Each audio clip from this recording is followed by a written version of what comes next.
These events happened when I was around 6 or 7 around 2001. We lived in a small community close to Gordo, Alabama. From kindergarten through 1st grade, my mom worked crazy hours, so twice a week after school, my great-grandmother would pick me and my sister and 4 other cousins up from school. We would head to my grandparents' home where they had an awesome treehouse in their front yard right next to a big sunflower field that my grandparents would make homemade baked sunflower seeds from. One of the things we would do is search the yard for cold rocks and old arrowheads. Once we found them, we would pick who had the coolest find and leave them in the treehouse.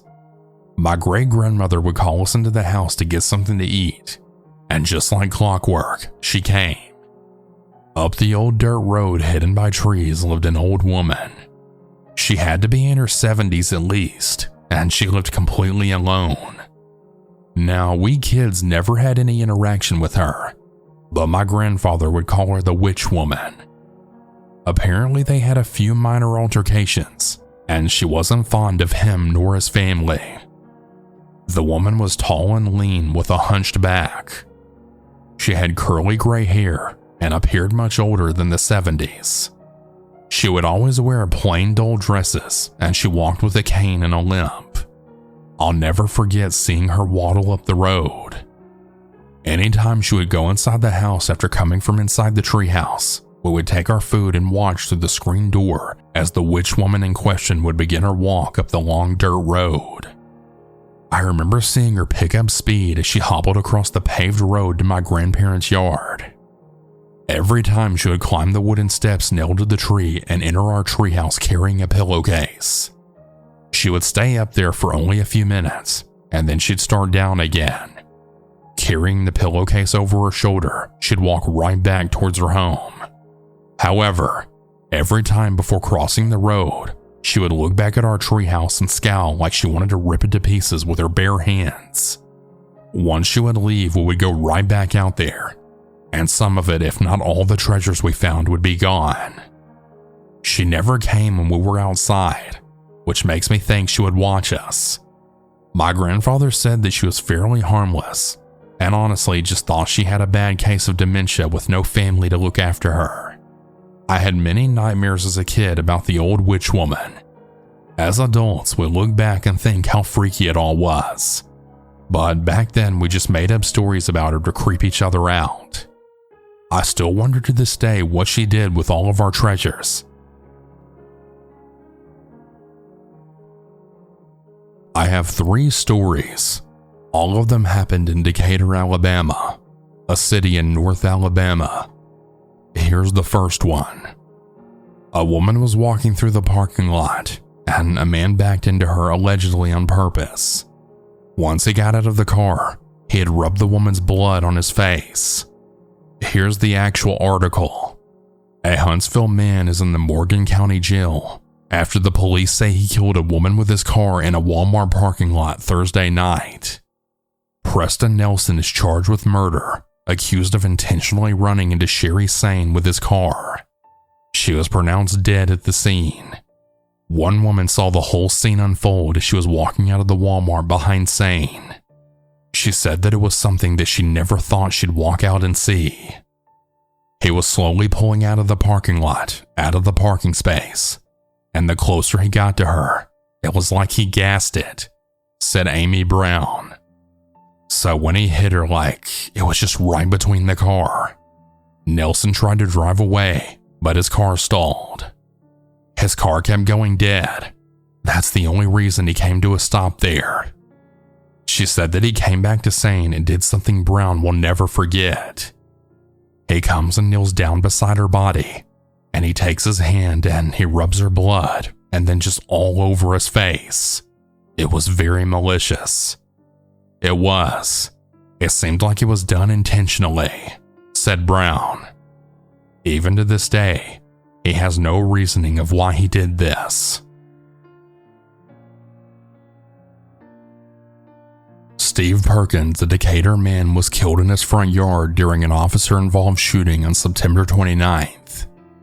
Steve Perkins, 39, was accused of pointing a handgun equipped with a light at a Decatur police officer, causing the officer to fire at Perkins.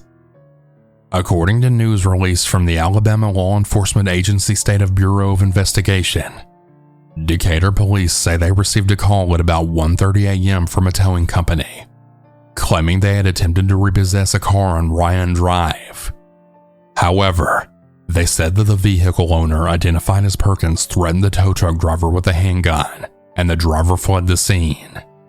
Police returned to the scene with the driver, and the police say Perkins once again came out from the house with a gun and continued to threaten the driver. Perkins was then shot by an officer and died from his injuries at a hospital. Ring doorbell camera footage of the incident from Perkins' neighbors circulated through social media, causing a public outcry as people questioned why Perkins was shot. Following Perkins' death, community members have repeatedly come together in protest, demanding transparency and answers from the police. Perkins' family, friends, neighbors, and others say they're tired of seeing their brothers and sisters killed by law enforcement. Although there have been calls for the release of body camera footage, a statement from the Decatur police chief revealed that decision is out of his hands, since ALEA is conducting the investigation and maintains the evidence. Also, the gun he had was simply a flashlight. Okay, so this one's a little more upsetting than the others to me, because it does involve a baby. There's this gas station I drive by every morning, or I'll get gas there before or after work. It's a small gas station fairly close to my job. By close, I mean for people to walk there for lunch. It's a football field away. Anyways, as always at 5:27 a.m., I pass the gas station and go to work. October 18th seemed the same, until around lunchtime, and we all got notifications on our phones in our group on Facebook about a newborn baby being found in the dumpster at the station. This obviously caused everyone not to want to go there for lunch. The baby was a girl. It's been a month, and no cause of death has been determined yet. The mother who committed this crime lives just in my area. As you can imagine, the remaining family who lived in the house after the arrest quickly left. This happened in Decatur, Alabama. I'm going to be reading the article. The Decatur Police Department has arrested the woman who allegedly placed her deceased newborn baby inside the dumpster at Wally World Mini Mart.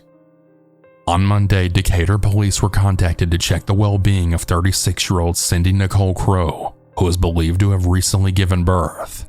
A concerned family member called and stated that she believes she was 8 months pregnant and that she's lost a lot of weight overnight. Her sister believed that she had given birth and was concerned about where the baby was. That family member stated that on Monday, when Cindy was leaving her home, she noticed a large white trash bag in the black floorboard of her car that she was driving. The family member tried to look at the bag, but Crow refused to let her. Crow then headed to their aunt's house. While Crow was gone, her sister looked into the trash and found bloody feminine products. And when she arrived at her aunt's house, she noticed that the trash bag was no longer in the car. Officers spoke with Crow at her job, and that's when she agreed to go to the hospital to prove that she wasn't pregnant. While waiting on the results of the exam, Crow gave an officer consent to search her cell phone. A Decatur detective found that Crow had a Life 360 and was able to locate the route she took when she left her home on that Monday. The result for Crow's test came back and yielded a positive pregnancy test. Staff at the hospital said that Crow was seen at the hospital in February 2023. At that time, she was confirmed to be 6 weeks pregnant, with an October 13th due date. Crow agreed to speak with the detective and was then taken to the Decatur Police Department. During the interview, Crow confirmed the hospital February 2023 hospital visit and that she was indeed pregnant at that time. Crow had stated that she had a miscarriage shortly after that. She then admitted that she did have a white trash bag, but claimed that it contained trash from the car she was driving. When the detective asked where the trash bag was, Crow provided multiple locations that were later determined to be false. On Tuesday, officers searched the route that was discovered from Crow's Life 360 app. and one of those locations was at the Wally World Mini Mart on Point Mallard Drive southwest in Decatur. Upon their arrival, officers searched the dumpster, and they found a trash bag containing the body of a newborn baby girl stuffed in the bottom of the dumpster. The body was then transported to the Alabama Department of Forensic Science for an autopsy. On Wednesday, due to evidence acquired over the 3 days, a felony warrant was obtained for Crow for the offense of abuse of a corpse. Crow was located at her home in Decatur and taken into custody. Crow was then booked into the Morgan County Jail, where she's being held on a $200,000 bond. As I write this story, the investigation is still ongoing. Moral of the stories: Decatur may look like a pretty city, but it's a very dangerous and scary place to live. If you're ever traveling here, never stay.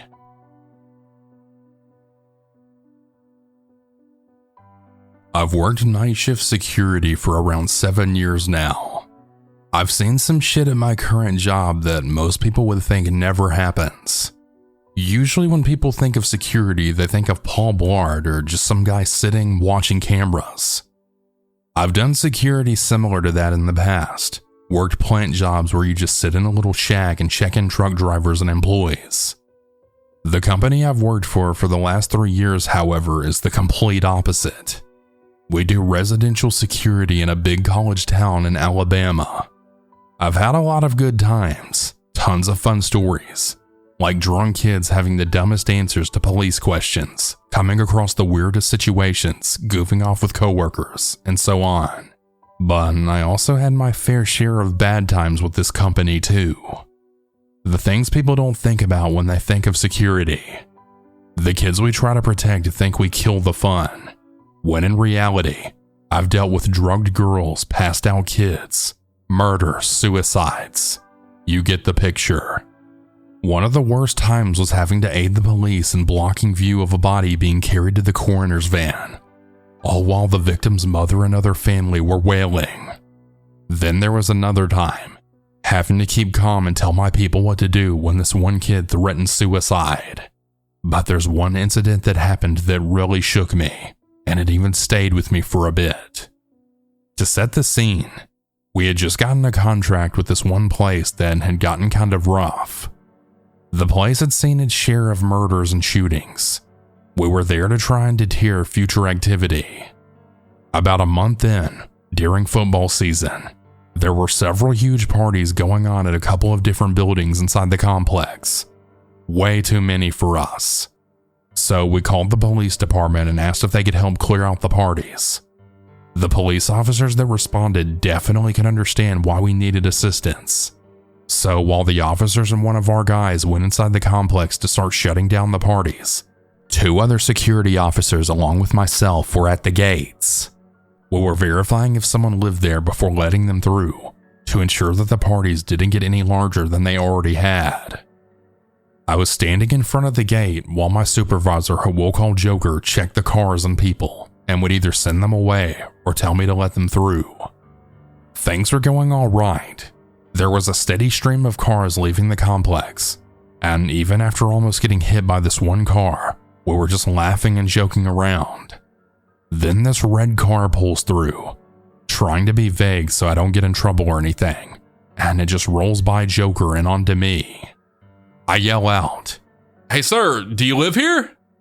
No response, just keeps going forward. I yell that 2 or 3 times before the car finally stops within a foot or so away from me. Joker goes up to the driver window and tells the guy after that stunt, since he didn't live there, he needed to turn around and leave. The guy then says that he's there to pick up someone. We tell him he can, but he's not going through the gate.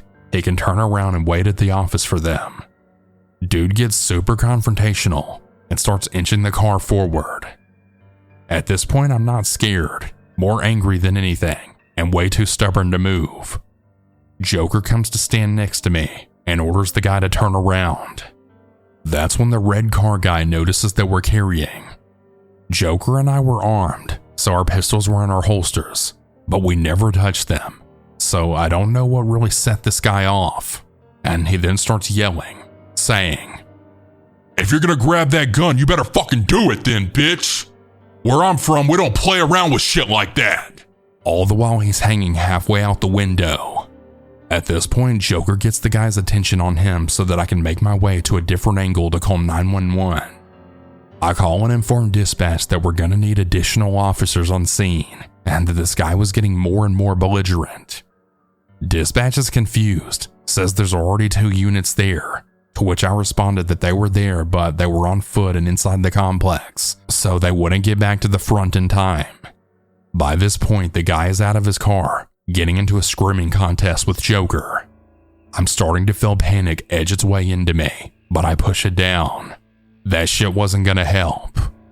That's when the dude pulls a gun out of his waistband and then points it at Joker and then at me, going back and forth. It's funny, because in your mind you'll come up with all these scenarios of something like this about how you'll feel or what you'll do. Well, what came into my mind was, I wonder how loud it's gonna be. If I remember correctly, what Joker thought was, is that a Glock or something else? I tell dispatch that the guy has a gun, a handgun of some kind, and he was threatening to shoot us. Joker gets the guy's attention back on him. These girls that were in the vehicle behind this guy get out and are standing near the dude, telling him to chill, while also telling us to stop shining our flashlights towards him. Which I suppose is fair, but in the moment, our main thought was since he had a weapon, we damn well wanted to be able to see where he points it. Dispatch still misunderstood the situation, and we're now having the officers walk back on foot instead of sending an additional unit. My hand is on my sidearm, praying that I don't have to use it, trying to calculate the likelihood of me getting a shot off without hitting the girls near him and without Joker getting hurt. That's when we faintly heard the police radios walking back towards the front. He must have heard them too, because he got in his car and turned around. He pulled off into the road, still waving his gun around, but took off down the road by the time the police got back to their cruisers. They took off after him, but they never caught him, and we haven't seen him since.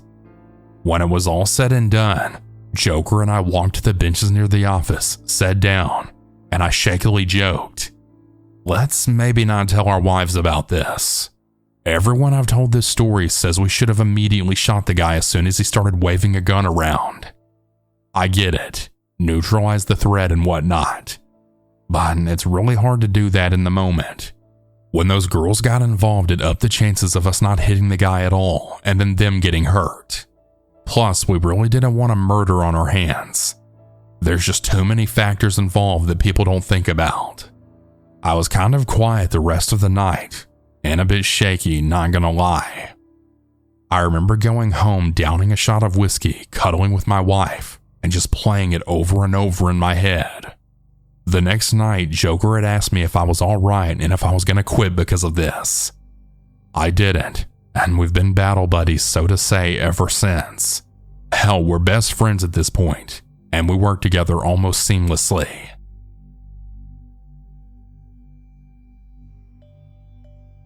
This happened before I was born, but it's a story I've heard multiple times.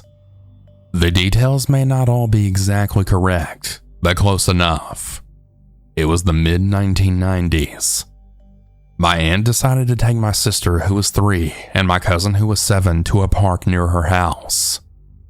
This is a really nice park with multiple streams, a cave entrance, and a handful of separate playgrounds.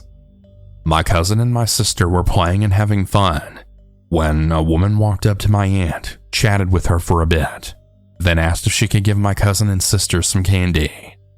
My aunt didn't think much of this for 3 reasons. 1, it was a woman, and I know women can be dangerous too, but people are often way more trusting towards women.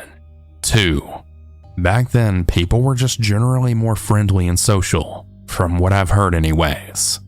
And 3, my aunt was just a very laid-back person.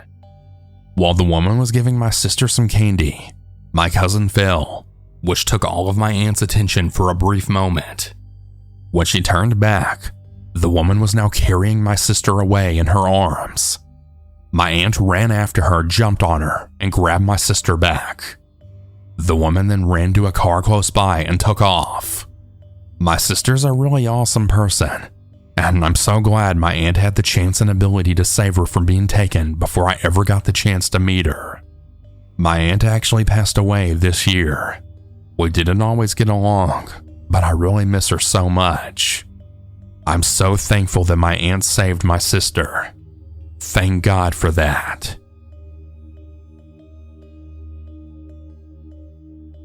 I'm a 30-year-old female, but the story took place when I was about 5 years old, so my personal memory is a bit hazy. A few years ago, I was casually telling the story to some of my friends, blissfully unaware of how serious and dangerous of a situation I was actually in during this story. I recounted the memory, thinking I was just telling a funny story about a crazy encounter with a homeless person, but the more I talked, the more I remembered. Suddenly, I became brutally aware that this wasn't even a funny story about a homeless person. This was an attempted kidnapping. Because I was so young, I had to ask my dad, who was present for this, to help me piece together the memories, because I had to question if my conclusion was correct. Surely I had to be remembering it incorrectly, right? Wrong. My dad confirmed the memory that it did in fact happen, and he filled in the missing pieces for me. The truth was much scarier than what I remembered. Here's our combined memories of that day. Some quick background. My mom and dad broke up shortly after her becoming pregnant with me, so I never lived with my dad, and instead lived with my mom and stepdad. My dad had picked me up that Saturday, as he did every week, and we hung out that day with his friends from out of town. An important detail of this story is that I live in a major city that is known for many things, but especially for an area that has one of the worst heroin epidemics in the country. We happened to be in that area to go to a particular store, and we were all standing behind my dad's van while the adults talked after we left the store. I eventually decided to sit in the van because all of the adult talk was just getting really boring at that point, and I wanted to play with the Barbies that my dad got me and eat my candy. My dad had one of those old vans that had the smaller triangular windows up front that would push outward next to the main larger window that you had to roll down. I had that open while I entertained myself with my new toys and snacks. My dad and his friends were still behind the van, but I appeared to be a child alone if you were approaching from the front. Here's another important detail. I was playing with my Barbies when I was suddenly interrupted by a person who walked up in a hurry to the van to speak to me. I honestly couldn't even remember their gender for the longest time, and my dad had to tell me that it was a woman, because all I could remember was they had messy white hair that came down to their ears, and they appeared to be homeless based off their clothes. The woman came up to me in a panic, then saying, "We have to go. I have to take you to your mom and dad. There's been a real bad emergency, and you have to come with me now." Here's where overthinking probably saved my life, because even at the age of 5, I was so curious and asked so many questions. I actually sat there for a bit trying to process what she was saying. Instead of panicking with her and getting out, I thought to myself, my mom and my dad? Why would they be together? My mom would be with my stepdad, and my dad's right here, I thought to myself. While I was silent in these thoughts, the woman became more frantic, and she started pulling on the car door handle while saying, "We need to hurry and leave right now. Do you want them to die?" At this point, I'm really scared because I'm a little girl and I'm very aware of death. So telling me that my parents are going to die sincerely put fear in me. But I was still hesitant because she's still scaring me, pulling on the door so aggressively. Thankfully, however, the door was locked, and I'll always be grateful that I actually listened to my dad when he told me to lock it for once. While she frantically yanked at the door, yelling and trying to get me to panic, my dad finally heard, and he then ran over to see what the commotion was. The woman's demeanor completely changed at that point. She got softer at first, and she tried to reassure my dad that she knew me. Her actions seemed like she didn't think he was my dad, and initially thought he was just a concerned citizen because she just kept insisting that she knew my mom. It was no longer my mom and my dad that she was supposedly trying to take me to. Being as though my dad didn't live with me, he wasn't sure if she sincerely knew me and my mother, so he looked at me to get an answer. I looked at him back, and I just shrugged my shoulders to let him know that I had no idea who this lady was. He turns back to her, and he begins to calmly tell her that I was his daughter, and that he would call my mom just to make sure everything was okay. This had set something off in this woman. She got angry, and she then began yelling and screaming to cause a scene. Yelling out loud, "Give me back my daughter! You took my daughter! Give her back or I'm calling the police!" Suddenly, a lot of people were looking, and this escalation caught the attention of my dad's friends as well, who then came around to defend my dad and confirm to the crowd that was starting to form that I was in fact my dad's daughter. The woman started trying to look around, looking for someone to help her to essentially remove me from the safety of my father, when she started to see that the crowd didn't seem to favor her.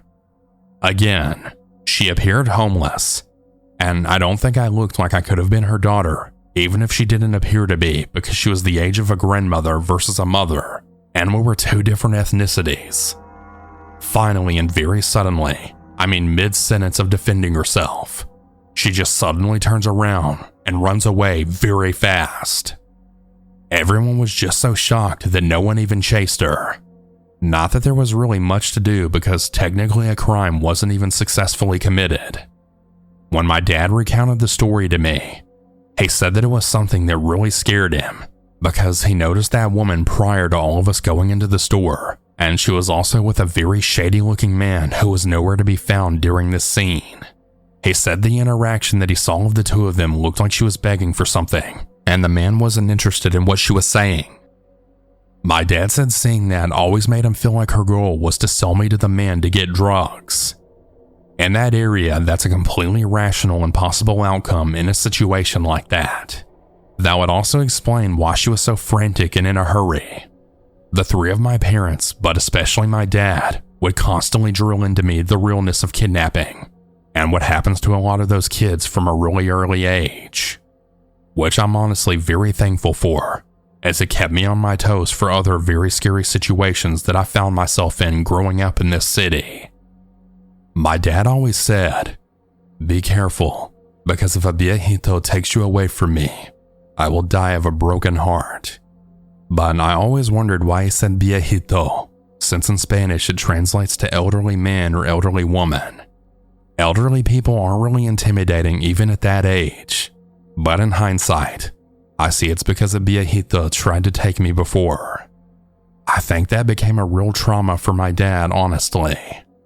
I think about that day often, and what would have happened if my dad wasn't within earshot. Would the woman have reached through the open smaller window and tried to unlock the door? If she was successful, would I even be alive today? And what kind of horrendous things would 5-year-old me have been subjected to? These are things that I'm very happy I don't have the answer to.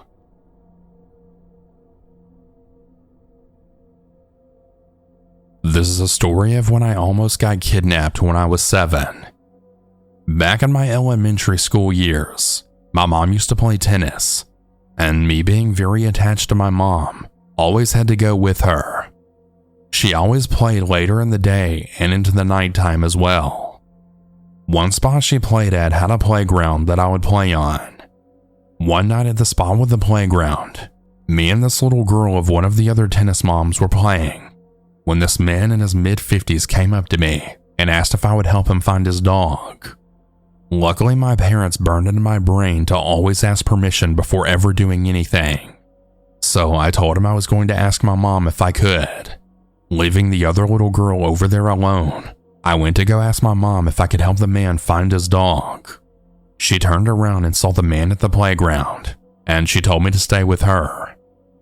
When I looked at the playground, the man was walking away into the darkness, never paying the other girl any attention. I never really thought anything more of it until about 20 years later. Now that I'm 27 years old and told my boyfriend this story, how the man had only asked me and not the other girl, and how he said the man had probably been watching me and targeting me. Hearing that gave me the chills. I would like to thank my parents for drilling paranoia and needing permission to do things in my head, because if they didn't, I probably would have went with that man, never to be seen ever again. This happened when I was much younger, and it wasn't common for things like this to happen in our neighborhood. Anyways, it was the start of summer, and all of my friends were at the local park. We had just come back from school when I noticed this odd man watching our moves, though I didn't think much of it and proceeded to go in the forest that was just next to the road joining the different streets. The suspicious man that I had seen about 15 minutes ago had walked into the area that we were climbing these small trees in. I started to feel uncomfortable because my mother would always get on my nerves, always saying to never go with strangers and to stay away from people I don't know. So I thought it would be best if I walked off further away towards a more populated area that we made a den 2 weeks before. I found this really boring, and I didn't have any friends there. Without a pal, it just really isn't the same. So I decided to play on the climbing frame placed just in front of me. However, as I ran, I caught my friends pointing and laughing. I thought this was extremely odd, as what's there to laugh about? I knew something was up when I started to get really creeped out and felt that horrible feeling when you're not the only presence. I swiftly looked behind me to see this Asian man who looked to be around 17 trying to reach for my left shoulder, and then eventually he grabbed onto my wrist. It was so tight that it actually left a bruise for an entire week. I was thankfully very quick to act, and using all the force I could, I managed to kick him as hard as I could in his knee, to which he released his grip on me, then giving me an opportunity to then bolt and scream. It just came out. I actually couldn't stop myself from shouting at this point. This then caused people to look and run over to see what the problem was. My mom's friend was taking a jog at this time, so she immediately got my mother, who called the police whilst comforting me. The police came and they checked everything out, but unfortunately, they never did find the man. I'm so thankful that I got out of his grip, and thank God for the friend that helped me. I don't even want to think about what could have happened to me if my mom's friend wasn't there to help me.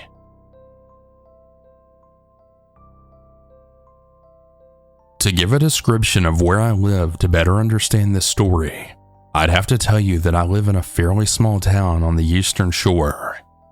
There's multiple parks in the area, but the most common one people go to is the elementary school that is 3 blocks away from my house.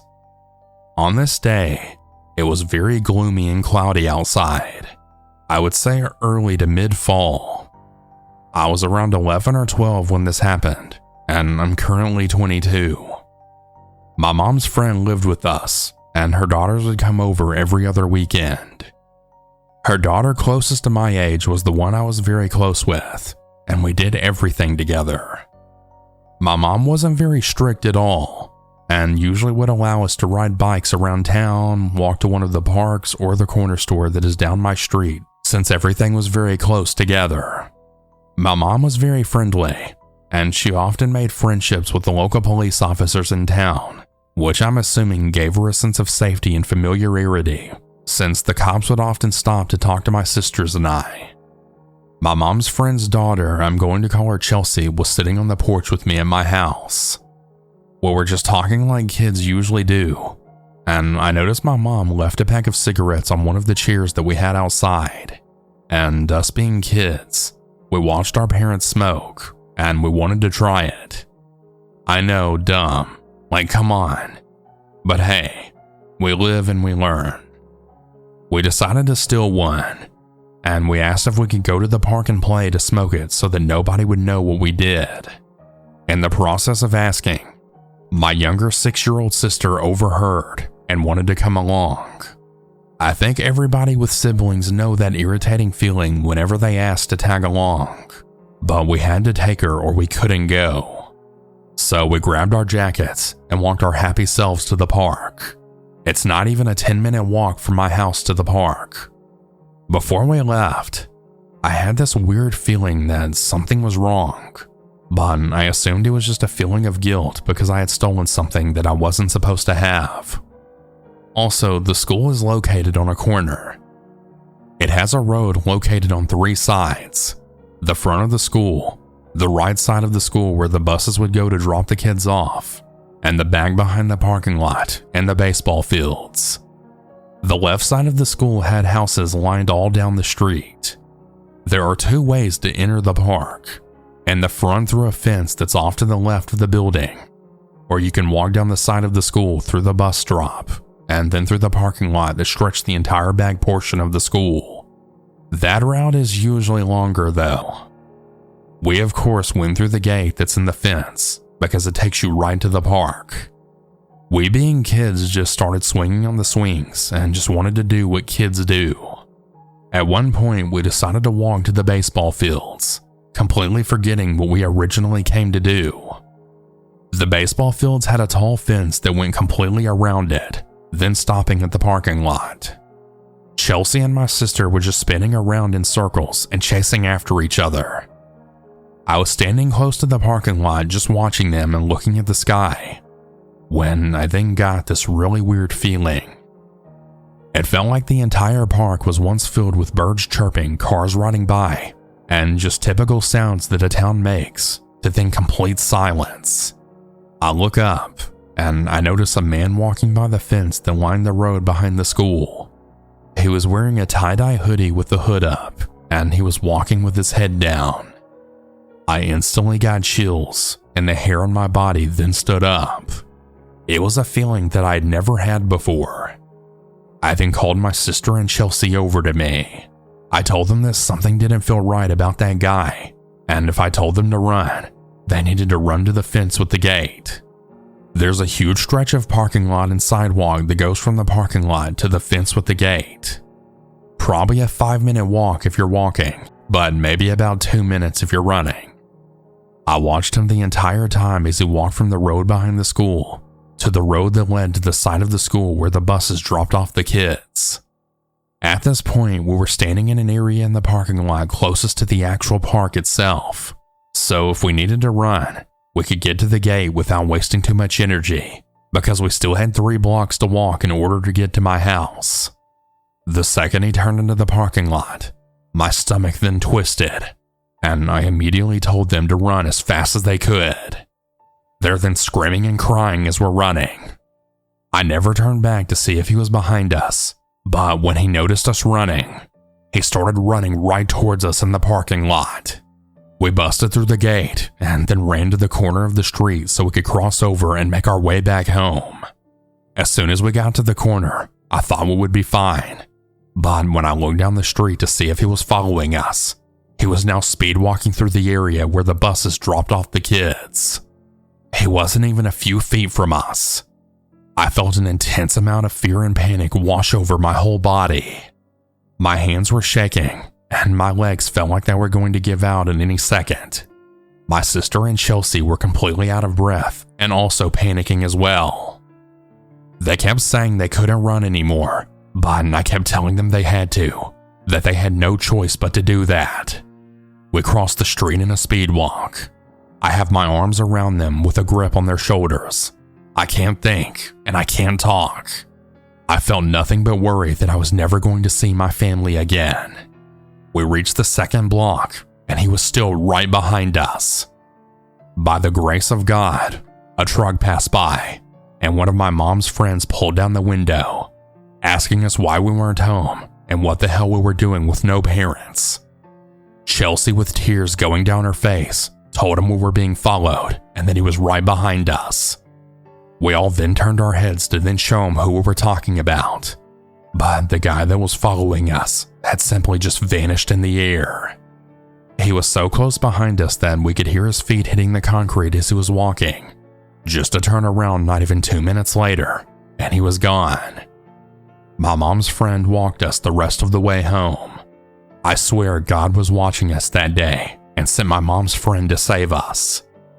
That was the single most terrifying moment of my life, and even to this day, it's hard for me to walk anywhere by myself. The craziest part of it is that a friend of mine actually told me a few years later she knew a guy that lived in my area at the time, and he eventually moved in a city 2 hours away from my town, and that he held a gun to her head when she turned him down. Guess what he was wearing? The same tie-dye hoodie that I remember seeing. That's what she said anyways. I mean, it could really all be a coincidence, but who really knows these days? This happened over 10 years ago, so excuse me if the details are a little fuzzy. When I was in high school, my friend Claire came to sleep over. We had made some plans to sneak out and hang out with some guys, and then one of them would drive us home. We got to our friend's apartment, had some fun, and right around midnight we decided it was time for us to head back. But when we asked to be taken back, everyone says no, despite previously agreeing to bring us back. Everyone just said they were too drunk or too high. So we eventually decided to just start walking back, and that we would make some phone calls to see if anyone could pick us up and bring us the rest of the way back. My house was a good 20 minutes away by car on the highway, so there was no way we were walking all the way back. The apartment was towards the back of the complex, so we start making our way to the entrance. We don't even get halfway there before a car starts slowly rolling up behind us. I was 15 or 16 at the time, and very naive to the ways of the world, so I wasn't too concerned, but Claire was a little smarter than me on this night. She tells me to start walking faster, so we start walking faster. The car also picks up their pace behind us, and again, she tells me to walk faster. So we start moving as fast as we can, and that's when the car pulled slightly in front of us, and 2 of the passenger doors then swing open, and 2 men get out. Realizing there's no walking faster to get out of the situation, she then instructs me to run now. So she takes off running, and I follow her. She runs towards a group of parked cars and jumps behind a pickup truck, and for a minute, we just hope and pray that we weren't spotted. This is where the details get a little fuzzy.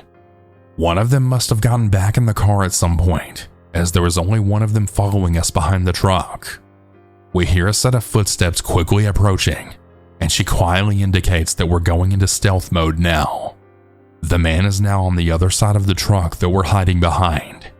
He's circling the truck looking for us, and we're slowly and quietly circling it on the opposite side to avoid being spotted. It honestly felt like a scene from a movie or a video game. We somehow managed to do 2 or 3 circles around the vehicle without being detected, and by the grace of God, he gives up and decides to just go back to the car with his friends. This is our one shot to get away. So she told me to run again.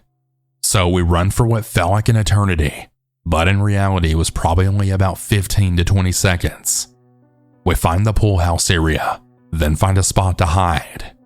We were hidden behind some fences and bushes, and we're anxiously waiting to see if they would discover us. Their car pulls around to the pool house, and we're biting our nails just hoping they don't stop and get out. The car slowly drives away, and we then realize we haven't been spotted. We're at least safe for now. But the car circled around the apartment complex for hours and hours, and literally hours. They really weren't giving up on looking for us. We were safe for the time being, but now we needed to find a way out of there.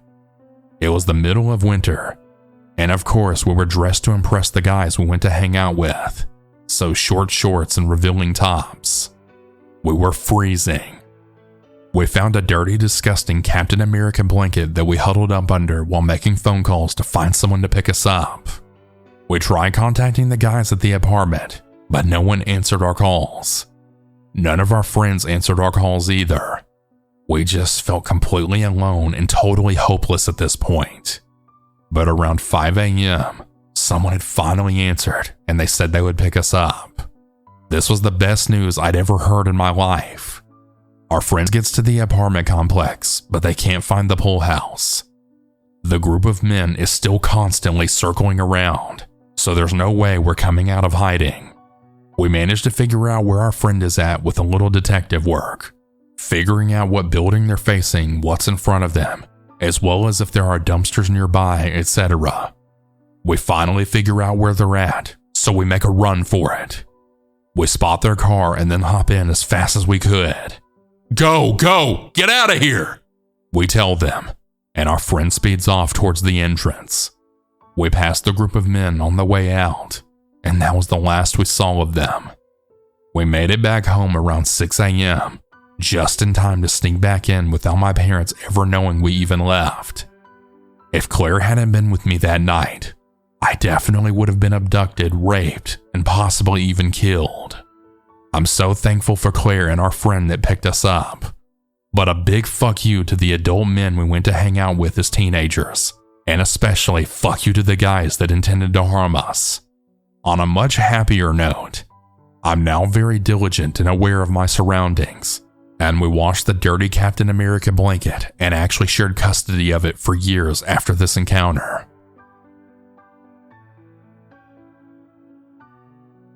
I'm not even sure where to begin with this. Whether it was two separate incidents or related, I can't be sure. Anyway, to start off, I'm a small town southern girl. I mean, a town small enough where you never have to lock your doors. Be that as it may, I've always had problems believing that people are real monsters, but life has a way of kicking you with the truth. My husband and I left the small town to move back to the place that he's from, a city almost 2,000 miles away. Family, health, job opportunities, things like that. We moved into an apartment that was considered to be in a bad part of town, and I was quick to always lock my doors, everything, especially with our son who was 6 or 7 when this incident took place back in 2020. I should note that there's 2 incidents in this story. The first happened when my husband first started working as a correctional officer for the state. I won't say which one, as it's really not that important. Anyway, when he was hired, he was working evenings/nights, leaving me home with our son. When the pandemic hit, he was considered one of the essential employees, and therefore would work his regular shifts. One night, I thought I was going to be like any other. Make dinner, bathe our son, get him to bed, then just spend time watching TV until I either fell asleep or my husband came home. This night, I should have just known something was wrong. I had this innate sense of dread, and I couldn't figure out why. Sure, I heard the emergency sirens and fighting of our neighbors, but we lived in that apartment for a little over a year, and it was common to hear all that. I should also point out that the buildings in the complex were locked, so you need a key to get into the building, but some asshole would always rig our building door to stay open, even with the lack of security. I was in the kitchen cooking dinner as my son had played on the floor with his toys, and I kept the TV noise low as to not disturb anyone. Because I kept it quiet, I could hear everything going on inside the apartment. So when I heard the distinct sound of someone messing with my door, clearly trying to break in, I knew it was far too early for my husband to be off, and immediately grabbed a butcher knife. I told my son to hide under the dining table, and I gave him a small steak knife, and he must have heard the panic in my voice, because without a word, he silently did as I said. As I made sure that he was safely hidden, I could still hear whoever it was trying to pick open the deadbolt. Once I was sure my son was safe, I clutched the butcher knife and tiptoed to the door, shaking like crazy. They got the deadbolt unlocked a few minutes later. I say they because when they opened my door, there were 2 men, about 5'9", 5'10", both of them with guns in the waistbands of their pants. I didn't even think at this point, instead going on full motherly protection. Before either one of them could set foot across the threshold, I shot my hand out, knife pointed directly between the eyes of one of them, and then screamed, "I swear to God, if you don't get the fuck out of my damn apartment, I'm gonna make damn sure that you wish you were never born." Either they forgot they were carrying, or the guns were fake, or maybe I just surprised and scared them. I don't know. I just know the color drained from their faces, and they ran away and out of the building calling me a crazy white bitch. About 2 weeks to a month later, we adopted a Siberian Husky mix named Coda. Coda is not the typical Husky. Instead, he likes to lounge around and is generally pretty quiet. With my husband working all the time and me being a stay-at-home mom, it was really no big deal to be sure the dog had his daily walks. One night, a couple of days after we adopted Coda, I took him out to do his business. Now, as a general thing with me, I always have headphones in, as I don't want to bother people or I'm writing and need to focus. This night was no other, and instead of a full walk around the area, I kept him in the yard around my apartment building. It was extremely dark out, even with the streetlights, and I wanted to stay close to my unit. The building has a fence around it with some yard space, just like a painted country fence. Anyway, I had my headphones in listening to music with my back to the fence. I faintly noticed headlights from what I thought was a passing vehicle. I didn't see the car stop at the fence corner, nor the men getting out and coming up behind me. As a side note, I should point out that I'm no taller than 5'0", and I weigh about 130 pounds, and my Husky weighed almost as much as I do. I was really wondering why he wasn't doing his business, thinking maybe he was just getting a sense of the area. That was when his head turned and then lowered. I thought my own dog was looking at me and snarling at me, but I then turned and saw these guys jump the fence with knives in their hands. At the time, it was cold outside, and there was still a mask mandate in effect, so I never saw their faces. This part scared the shit out of me. I thought for sure I would die, or maybe even get kidnapped or worse. But my dog began to growl, and without warning, leaps right past me and then jumps on one of the men, sinking his teeth in the guy's shoulder. The movement was so sudden that I kinda just stood there speechless, and the other guy that my dog hadn't jumped on then ran back to his white SUV, no license plate. The one my dog had jumped on had managed to struggle free, tearing his hoodie in the process before he too had taken off back to the SUV. The two guys gunning it out of there so fast that the tires screamed on the pavement before they disappeared down a dark street. I was in shock after that, absent-mindedly petting Coda and calling him a good boy. The dog does his business as if nothing had happened. We go back upstairs to the apartment, and still in shock, I don't even realize how hard I shut the door, waking up my husband after he'd gone to bed. He was understandably angry at first, then asking, "What the fuck's going on?" It was only when he saw my face, how numb I was, that he guided me to sit down and tell him what happened. It took me a while, at least an hour before I reacted or even spoke. I was almost catatonic. I never had someone attempt to do that to me before. Sure, I've had my fair share of horror story-esque experiences, but never an attempted kidnapping. When I finally told him, my voice was so quiet he could barely hear me, and I ended up having to repeat myself. It was only then that the gravity of the situation finally kicked me in the face. I started shaking, crying, and panicking so hard I couldn't breathe and retched in the bathroom. I held it together just long enough to get it out. Once that had passed, my husband insisted I called the cops.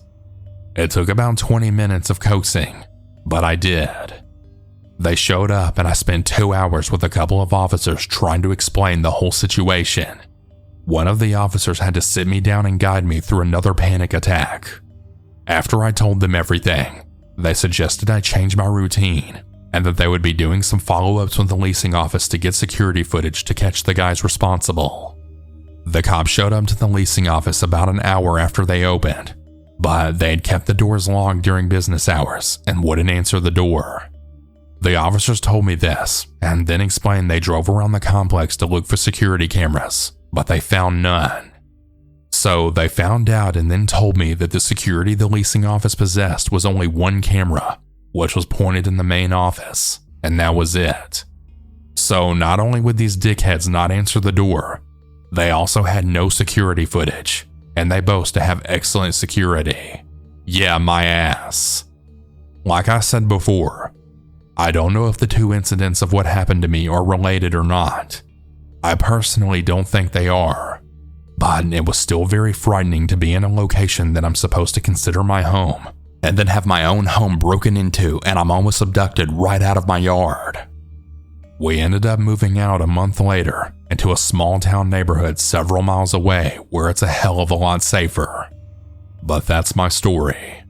If anyone's ever feeling unsafe for reasons they can't explain, or just a general sense of anxiety that something bad's going to happen, don't ignore it, and please stay alert.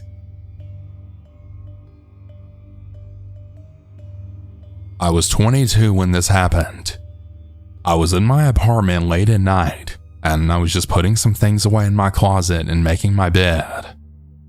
At about 11:45, I had heard a loud knocking at my door, and I then heard a guy's voice say loudly in a terrified tone, "Michael, it's Jason. Open the door real quick. Please hurry." It was my friend Jason. He's also a resident in the apartment complex that I live in. I opened my door and he came running into my apartment like Roadrunner. He then told me to lock the door quickly as he was being chased by a guy from high school that we both graduated with. Then I heard a guy's voice scream really loudly, "Jason, where the fuck are you? Get the fuck back here, you fucking prick!" I recognized the guy to be Zachary, a guy from high school who was really rude to everyone all the time. I freaked out, so I locked my door and I asked Jason what the hell was going on. He told me that Zachary was chasing him, saying he was going to literally kill him for making his girlfriend leave him. He even showed me texts that Zachary sent him. The text had said things like, "I know where you live, and I'm coming to murder your stupid ass," as well as other things. For example, "You're going to pay for making my girlfriend dump me, you fucking traitor." Zachary had also sent Jason a photo of himself with a terrifying angry look on his face while holding a handgun, and then another text that said "prepare to die." Apparently, Zachary's girlfriend left him for constantly being aggressive and demanding, and that Jason showed her evidence on his phone of him being like that. He showed me the video as well. Afterwards, I called the police and I told them to hurry. Jason then took my phone and he told the police what Zachary was wearing so they knew who to catch. Right after I hung up my phone when Jason gave it back to me, we hid in my bathroom and then locked the door. There was then a loud pounding on my apartment door, followed by Zachary screaming, "Open up this fucking second, Jason! I know you're in there with Michael!" I went to the door and then screamed to Zachary that the police were called and they're on their way. Jason was still hiding in my bathroom with the door locked. Then, I kid you not, Zachary kicked the door open. He then aggressively shoved me to the floor and put a gun right to my head. He then got right in my face and then screamed at the top of his lungs, "I know he's here! Tell me where the fuck he is or you're gonna die too!" I was really fucking scared at this point.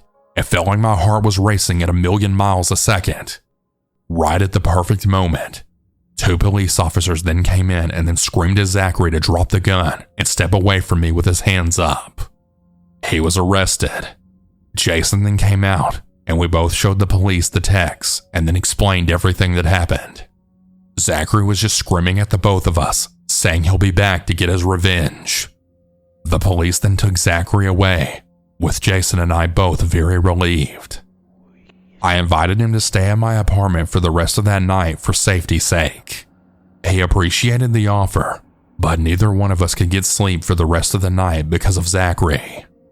Jason and I eventually went to go get therapy due to all the trauma, and to this day, it still gives the both of us nightmares. We thankfully never saw Zachary again after that night. Zachary, you're a fucking maniac for what you tried to do to Jason and I. And I hope you rot in hell where you belong. That night will forever scar me. I'm so glad that I don't live in apartments anymore, at least in the city I used to live in. I had a family across the hall from me, and they were okay people, except for their oldest son. He didn't say much, But when he did, he talked in a creepy kind of soft-spoken way like Michael Jackson, but more like he was on something. He had offered to help us move my wife's stuff into our apartment when her family showed up with the U-Haul, and her family, being trusted people, said yes. Now, I was a bit hesitant, but we did need the extra help. We somehow got to talking about a pair of pants that I no longer needed, and he's immediately like, "Yo, can I have them?" "Sure, whatever, dude." He stares at the pants like he found a lost treasure. It was weird. As we're moving stuff, he then asks if there's anything else he can have. Creepy. I told him we'd let him know if something fit him that we don't want. After that, my wife knew firsthand just how weird he was. One time he randomly knocked on our door and asked if we wanted to buy some candy. No fucking way I'd ever buy candy from this guy. Fast forward a few months later, and some unrelated stuff in our apartment was making us uneasy, and we were seriously considering not renewing our lease. I knew it was time to leave when we were woken up at 6 a.m. one morning to hear the police shouting, "It's the police, open up! We have a search warrant!" They shout 2 more times, and then we hear a loud crack, and we saw through the people that they busted down a door. A week later, the family moved out. I hated that they left because other members of the family seemed pretty normal. Unfortunately, a week or 2 later, we see the older creepy-ass son hanging around our hallway. I had nodded to him on my way out to get the mail, and I then called my wife like, "He's still here? What the hell?" She says I should strike up a conversation to find out if his family's still here, and then act confused even though we saw them taking out furniture. So when I came back to the apartment, I had made eye contact, and I asked how his family's doing. "They're good," he responds. Cool, good to hear. I haven't seen y'all around lately. I thought I saw them moving stuff out. Wait, did y'all move?" "Yeah, they moved." I ended the conversation soon after, and then went back into my own apartment. If they moved, why the hell is he hanging around our hallway?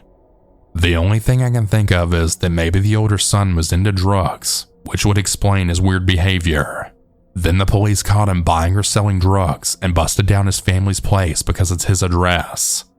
Maybe they didn't take him with them because they didn't want part of any of his lifestyle.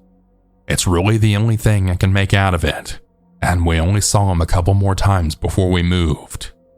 We barely landed an opening in an apartment on the other side of the town, which is much safer. Our budget was real tight, but it was well worth it, and I'm so glad that I don't live in that area anymore. Peace, love, and be safe and vigilant out there, everyone. Please.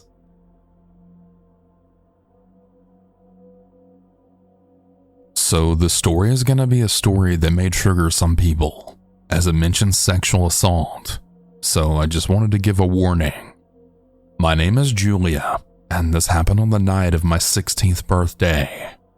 I had gone out with my boyfriend that night, and of course I had an early curfew because my mom absolutely hated him, so I arrived home by 9 p.m. When we got inside, I had realized my mom's friend Doug was there, and that they had been drinking. I didn't really care for Doug though. He was creepy, especially when he was being an annoying drunk. So I decided to shower and get ready for bed so I could avoid him. When I got into the shower, I figured he'd be gone by that point. But instead, my mom told me he was going to sleep on the couch since nobody could drive him home. I had a bad gut feeling when she told me that, but I just went to my room where my sister and I slept. I was laying there watching TV with my sister Rash when Doug came into our room and then laid at the foot of our bed. I had told him to get out of our room multiple times because he was really pissing me off, and because he was being weird and kept grabbing my feet and legs, but he wouldn't get out until I told my mom. I don't remember falling asleep, but I woke up to someone in my bed with me, and it wasn't my sister. Doug was in my bed with me, and he had his hand in my pants. I didn't know what to do. I was so scared then I just froze until he then stopped. And then when he left my room to go to the bathroom, I went to the living room and I had found Ash asleep on the floor. I had stayed awake all night just waiting for the morning and just hoping he wouldn't come looking for me. I thought that I'd just tell Mom in the morning, but she was unpredictable, and I honestly didn't think she would even care or believe me anyway. So I just held it in and went to school. But I was obviously upset, and a teacher had sent me to the counselor. I broke down so hard in that office, and I'll never forget the way I felt when I told her what happened to me. I felt like there was no hope of ever getting me help with this, no hope of getting over it, and no justice would ever be served. I was right, because even though the police were involved, they said the most he could be charged with was sexual harassment because I had just turned 16. Oh, and even though my mother knew of the situation, she continued to be friends with him because he was the only one supplying her with meth and other substances. That actually really hurt me more than everything else combined, because she was my mother and she didn't even care to protect me. I'm 30 years old now, and I've done my best to cope with and heal from all the past trauma, but I do still struggle sometimes, and that's okay. I've come such a long way from being that broken little girl that I once was, and I wanted to tell anyone who's been a victim of sexual assault that you're stronger than you know, and you're so much more than just your trauma. Thanks for listening, everyone, and stay safe.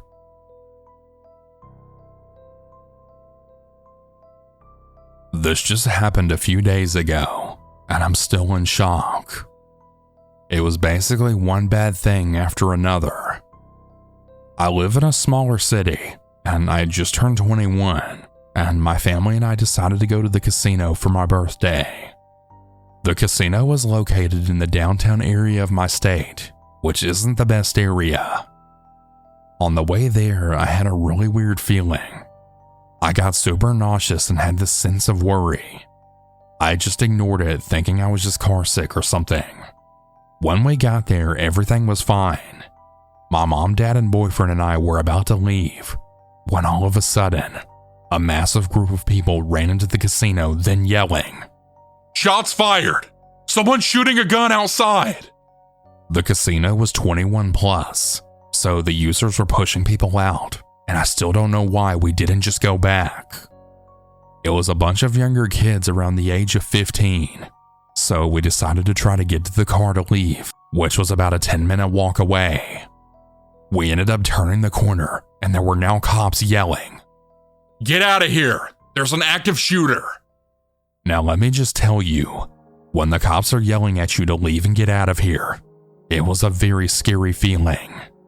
Now, I've had many bomb and gun threats in school, but this was even scarier because we actually heard it. As we were running, there was SWAT and a bunch of cops surrounding the streets. My mom and I were panicking because my boyfriend and dad couldn't find our car, and we were just trying to leave and get the fuck out of there. I began to cry, and so did my mom, because we didn't know where we were, and we couldn't figure out where the shooting was actually happening at. We just kept hearing shots fired and started full-on running, and then a ton of cop sirens were going off. Thankfully, my boyfriend remembered which street the parking garage was on, so we ended up sprinting there. The parking garage door was jammed, and cars were stuck in there for like 2+ hours, and the cops weren't letting anyone out. I felt that at any minute the shooter was going to come in there and start firing at the cars that were parked there.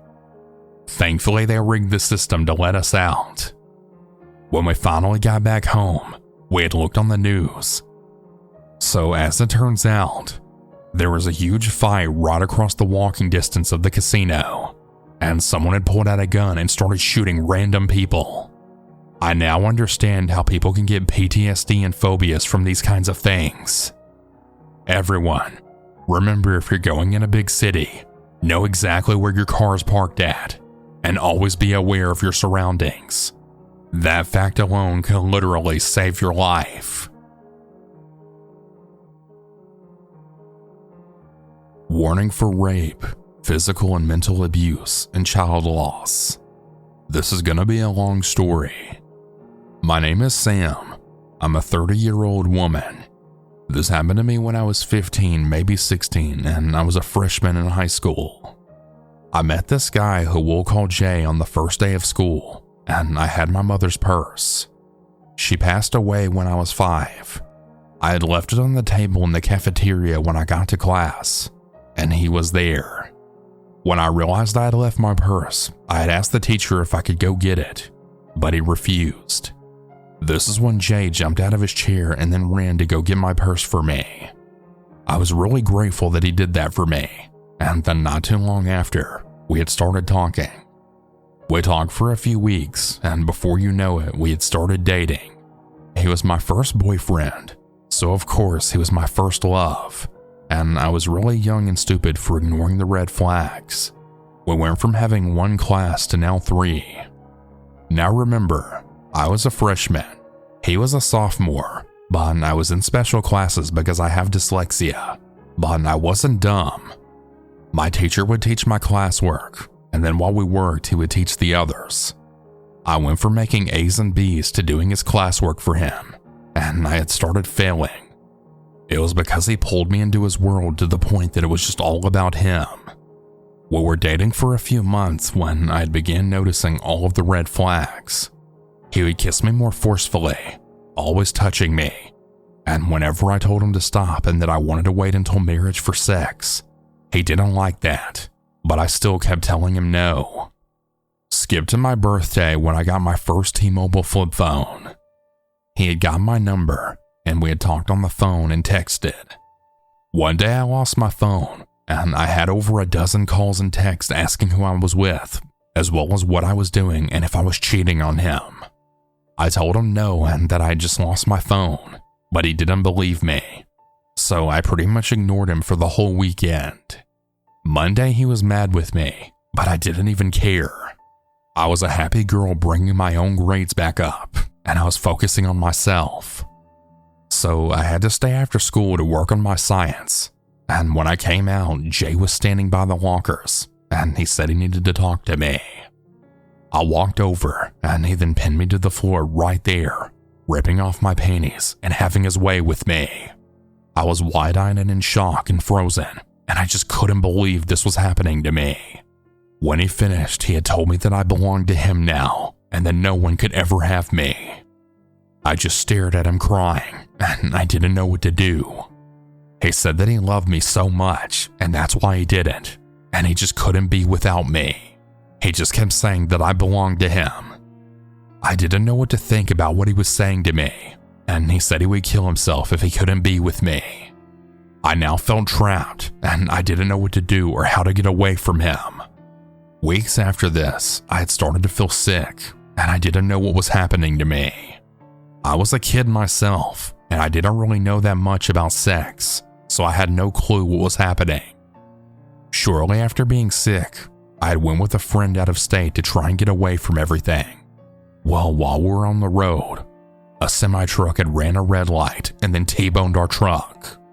I didn't know what happened as I was asleep when it happened. The only thing I remember was a horn and bright lights, and then bam. The next thing I remember, I was waking up in the hospital connected to tubes and machines, when a bunch of doctors then came in. They were going through everything that happened with me, but the only thing I heard was that I was pregnant and that the baby was lost. The next thing that the doctor told me was that both my friend and her mother who was in the car had also passed. Eventually, weeks later, I was discharged from the hospital, and when I got my phone, I couldn't believe what I saw. I had thousands of messages and calls from Jay asking where the hell I was, and my grandmother had told him what happened. The only thing he was mad about was that I had lost the baby. I had finally decided that I was done with him, and I ended things in person to his face, which was a big mistake.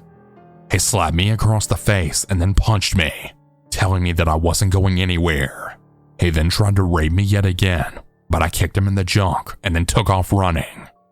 Now, I know I should have just blocked him and called the cops at this point, but I just wanted to be left alone, and I just wanted to live my life already. Over the many years, I kept getting messages from him, and I would see him here and there, and he would eventually become my stalker. Even to this day, I still see him sometimes, and he still tries to send me messages pleading for me to be with him again. but I just ignore him every time. I now carry a knife with me every day, and I'm also learning how to use a gun just so I'll be ready. I also want to mention that I'm now happily married, and I'm about to celebrate 9 years of marriage. My husband knows of him, and he's told me if he ever sees him, he's a dead man walking. To all the ladies out there, please see the red flags and report the rape, and also report the stalking and have evidence of it.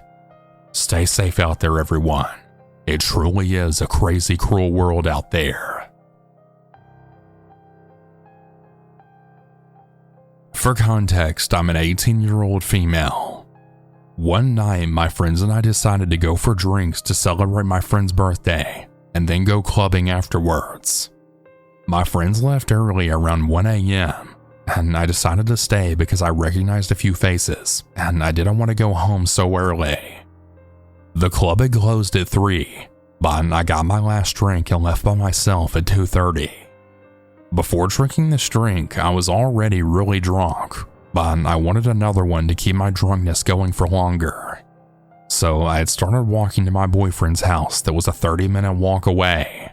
Keep in mind I'm wearing heels and a dress. I call him and meet him, and my phone dies. So I decide to walk home, and he says that he can't walk me, so I just go on my way alone.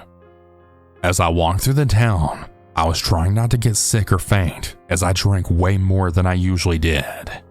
But as I was doing this, a man had approached me from behind and then tugs on my arm. I turn around hoping to see someone I know, but it's some random man that I've never seen before. He starts giving me compliments and had asked for my number. I respectfully decline him and just keep walking. The man then starts shouting at me again to give him my number. At this point though, I was now confused and scared because I knew that my phone was dead and I was way too drunk to defend myself. So I started screaming and trying to run in my heels when a group of men and women in their 30s and 40s came from a nearby hotel, then comforting me. Their English wasn't really good, so they didn't really understand much, but had offered to get me a taxi home. I ended up declining because my phone was dead and I only had Apple Pay. Dumb, I know. Well, when I set off to continue my walk, I tried to look around, but I wasn't wearing contacts or my glasses, so it was a little blurry, but I thought I'd be okay. 10 minutes into my walk home after leaving the group, a car had appeared and kept passing me several times. Something to know about me is I'm the most paranoid person you'll ever meet, especially when drunk. So I just knew this wasn't good. So when the car turned the corner to turn back around, I then hid behind a wall surrounding apartments. When the car was coming up, it had then stopped for a brief second, and then 2 men got out. There was one short man, and then one tall man, and I recognized one of them to be the same guy that had grabbed me from earlier. As soon as I saw this, tears filled my eyes, and I began praying to God. I then ducked and ran behind one of the large apartment blocks, as I could then hear them whistling, trying to lure me out of my hiding spot. As I was hiding there, I then began to throw up all the alcohol I drank and food from earlier. The rest is a bit of a blur, but I did make it home after waiting. And then the next day, as I told my friends about it, one of them told me that the same guy was waiting out the club since 1 a.m., looking very anxious and pacing back and forth, but that she didn't really think anything of it. Was that guy waiting for me? How did I not notice him when I left? In all fairness, it was probably my own fault for being stupid enough to walk home myself drunk with a dead phone.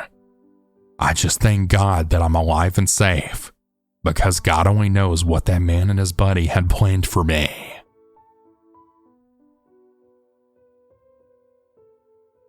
It was August of 2018 in Duncan, Vancouver Island, British Columbia, and it was my guy friend's 18th birthday. Since we're Duncan rednecks, he had opted for a bush party birthday out on Mount Prevost on the forestry pools. This was especially exciting for me as it was an opportunity to show off my new boyfriend to my friends, and knowing that my ex would be there to make him jealous. My boyfriend lived in Sydney, So by the time he drove up to Duncan, we were already late to heading up the mountain. We decided to take his 2016 6-speed Kia Forte instead of taking my hard-to-start 1975 square-body dump truck, which in the end was a good idea. It's dark as we're taking it easy driving down the logging roads to the spot, and as I'm rolling up into the clearing in the woods, I see all my friends' trucks and then one guy standing there. He out of nowhere just shot a gun up into the air. I didn't think too much of it at first, since most of my friends are hunters or gun enthusiasts, and had parked close to the truck and got out. Immediately, my friend Alana ran up to me and then said, "There's these guys in this truck and quad, and they just shot that gun, and they won't leave us alone, and we don't even know them," and then pointed to the truck. I then hugged her and I said it was okay, and then turned to walk around the truck and see what was going on, when these two very drunk guys with a loaded gun started pointing it at the guys, saying, "Which one of you did it?" The guy then pointed at my ex and my guy friend, and also some more of my guy friends, then yelling at them very angry and aggressive. I turned to Alana, then telling her that we need to get out of here. As I was fast walking back to my boyfriend's car, I saw these two girls in the truck, telling the guys to stop it. I led the way, flying down those pothole dirt roads and onto the highway, with the guys on the quad and truck following my friends and I. I drove to the nearest gas station with my friend Hunter right behind me. We then saw all of my friends flying down the highway, with that random truck following my friends in all their cars. I then decided to ask him what happened. As it turns out, my friends were drifting in the clearing when these drunk people on the quad and truck had asked, "Where's the party at, guys?" And with my friends noticing the heavy alcohol on their breath, had told the guys it was farther up the mountain, just saying anything to get them away from them. So off those drunk guys went, and while by the time I got there, those guys and girls in the truck had came back all mad for saying there was a party up the mountain when there wasn't. Since my one friend had lied to the guy with the gun, that's when he got mad and decided to shoot the gun up in the air as a warning. I was the only one who stayed to talk to the police, since everyone was underage with alcohol in their car, and at the time they also had illegal weed in their cars as well. While talking to the police with my boyfriend, we ended up finding out that the truck's owner actually wasn't the one who drove it, but he had actually let his buddies borrow his truck. No joke, the police found the guys, but the guys weren't arrested because they literally said they didn't do it, and apparently 12 eyewitnesses isn't enough. So yeah, those guys got away with it. We ended up just trying to make the best of the night by partying at my buddy's house in Salem. I've since moved off the island from Vancouver, but every time I drive past the forestry pools, I'm always reminded of that terrible night. I'm a junior in high school, and I live with 4 siblings and 2 parents, plus my disabled aunt who was recently in a car crash. This happened to me a while back, and I've been scared to tell anyone, mostly because the person I thought I could trust tried to kill me. For now, I'll call my ex Damien, and we were in a relationship for about 5 to 6 months. As you can imagine, the relationship was one of those toxic ones. Here's the story. When I first started dating him, he was the ideal boyfriend, the one who takes care of you and helps you with the things you need help with. 2 months into our relationship, my parents had started to see that I was becoming depressed. This was because Damien, within the first month of our relationship, had turned toxic. He would follow me home after school even though we lived 30 minutes away by car. I would sometimes see his brother's car near my house and parked near it. The reason why I know this is because Damien's brother was a senior when Damien and I were sophomores. On the back of the car, it said, "Congratulations on finishing school, William. Keep in mind we live in a pretty good area. For example, I've only seen 2 Teslas where I live, both of which are really easy to remember since the white Tesla has a purple interior, and the kid who drives it is rich as fuck. But anyways, I would mostly see the car going around my neighborhood. I didn't mind it at first, just thought he was going to work. After a month in, I was home alone, and I had told Damien all about the weird Tesla. He soon told me to send him a picture for proof. And of course, I'd sent him a picture of the outside. An hour or so goes by, and I hear someone rustling outside, and then I hear a shush sound. My German Shepherd was on high alert at this point, and as soon as he started barking, I then heard someone say, "Oh fuck!" And then a car started up. Little incidents like this continued to happen until September 12th. It was my brother's birthday, and his friends were coming over, so everything was really busy. All of the little kids were playing and everyone was having fun. I of course texted Damien. I was at this point kind of scared to break up with him, and so he came over. He stayed for a couple of hours and for the cake, and I soon thought he had left. Later on, once everyone was settling in and everyone was getting ready for bed, my parents of course had a long hard day, so they wanted to watch some Netflix with my aunt. I think I soon fell asleep at around 9ish. I eventually wake up to God knows what, but I do indeed wake up, and as soon as I wake up, I heard a little creak in the closet. I of course think something's up because I watch like a bunch of horror movies, and I'm now paranoid as fuck. Sometimes I hear something fall in the closet since I have makeup in the closet, so it could have been that. I like to keep things organized since I have a little bit of OCD. Well, I hear something fall again, and I then switch on my lamp. I then approach my closet door, and I then open it as fast as fuck, all while I have a can of pepper spray in my one hand, and I can't believe my eyes. I then see Damien looking straight at me with his phone, and he's recording and taking pictures of me sleeping. I then got scared, and I then asked him, "What the fuck are you doing in my house?" Once he realized he's caught, he then comes right at me, grabbing me by my wrist, and then pounced on me on the bed, trying to advance himself on me. He gets on top of me, covering my mouth, and I fucking bite him. I try my best to fight him off of me and push him off of me. I run downstairs seeing my aunt and parents now half asleep, and I then shout at them telling them what was happening.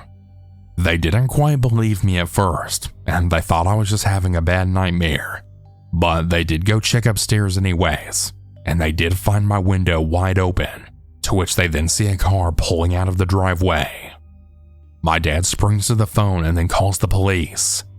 The police come to our house, and I tell them everything that happened, and they file a police report. As you can imagine, our relationship ended after this. The police go to his house the same day, and they talk to his parents, but nothing came of it. The parents told the police that both of their sons were with them all night, which is a complete lie, and they were just covering for them. However, they do still bring in both brothers for questioning. I really like the way the police dealt with the situation. The only problem was there was no evidence proving that Damien did something to me, and the only thing they really charged him with was trespassing. He didn't serve any time in jail, just some shit outside like community service or something. So about 2 months later, after all this happened, football season's about to end, and I'm with both of my friends who I'll call Brooke and CJ. I of course haven't told any of my friends about what happened, because I don't usually tell people my problems, especially since this was involved with the police. So unfortunately Damien is friends with CJ, and he calls him and he tells him he knows where I am, that I'm at the football game. Now, the football stadium is really big. Underneath the stadium of where our home team sits at, there are 2 bathrooms, and then concession stands for the food, which is like a minute walk past the stadium. Anyways, as I go to the bathroom, I then see Damien walking with his friends. Damien looks at his friends and then said, "Hey, I need you guys to leave us alone for a few." I then look at him before I enter the bathroom, telling him to fuck off. I wasn't expecting him to enter the girls' bathroom because there were so many people there. Damien then enters the bathroom, and of course I'm doing my business trying to pee. He then goes into the stall and actually waits until 2 other girls leave the bathroom. Once they leave, I remember him locking the door and then actually looking under my stall. I then scream, and he then tells me to shut up, that I got lucky last time, and that this time will be different, and I'm gonna regret what I did to him. He then pulls out a knife and then slides it into the stall with me. I pull my pants up as fast as possible, and then look at him, trying to get my pepper spray ready. He then swings at me as I then spray him in the eyes with my pepper spray. It ended up being a back and forth fighting match, with me trying my hardest to get away from him. At some point, he had grabbed the knife and he tries to swing it down on me. Luckily, he had only managed to cut a part of my arm, and I then punched him in the face in return. I then proceeded to kick him in the balls, grab the knife, and I then screamed for the security guards that were near the food stands. They then rushed over and then seen everything that happened. Well, the aftermath, that is. Once again, the police were called, and Damien was sent to the police. Long story short, me and my family pressed charges against him, and there was a long drawn-out case, and he ended up going to jail for quite a long time. My parents don't like bringing it up anymore, so we don't really talk about it. But I will say that Damien's parents to this day have sent death threats to my family, which led to getting a restraining order against them. Safe to say that Damien and his whole fucking family are psycho, and I really want nothing to do with any of them ever again. I still to this day cannot believe that all this happened to me.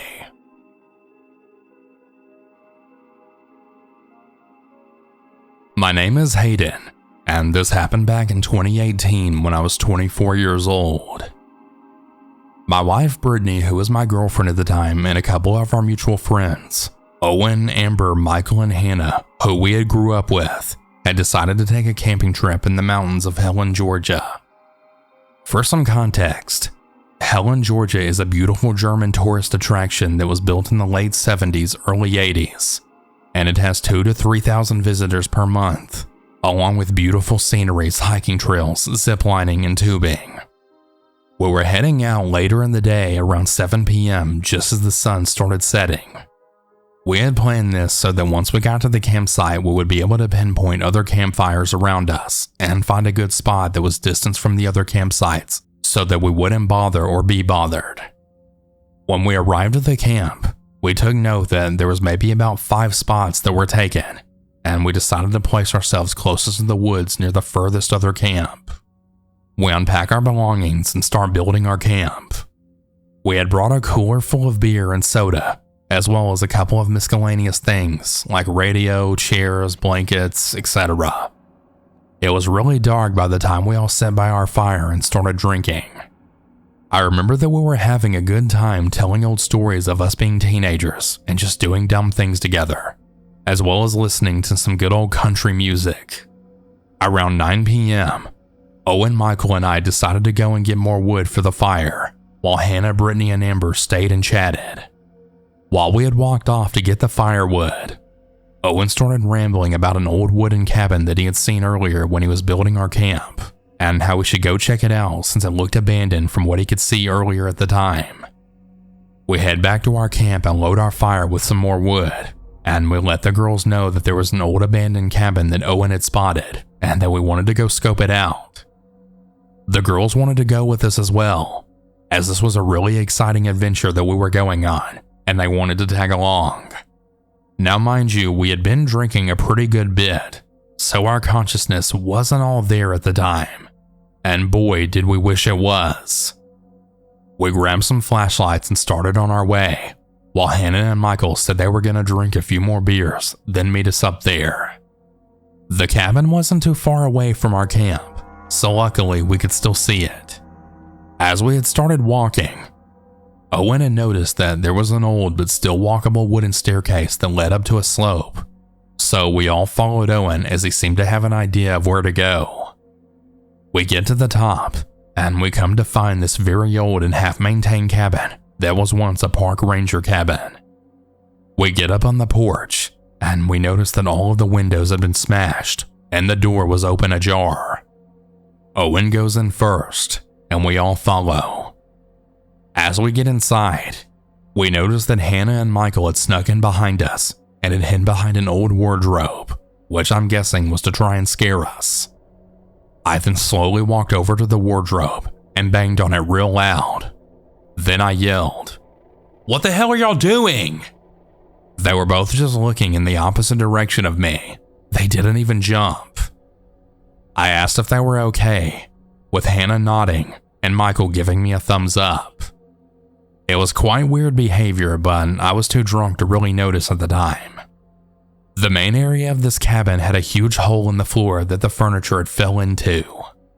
Also, the office had torn papers all over an overturned desk, and the bathroom looked as if a damn grenade went off in it. We snooped around for a few, and then once we found nothing of interest, we decided to head back to the camp.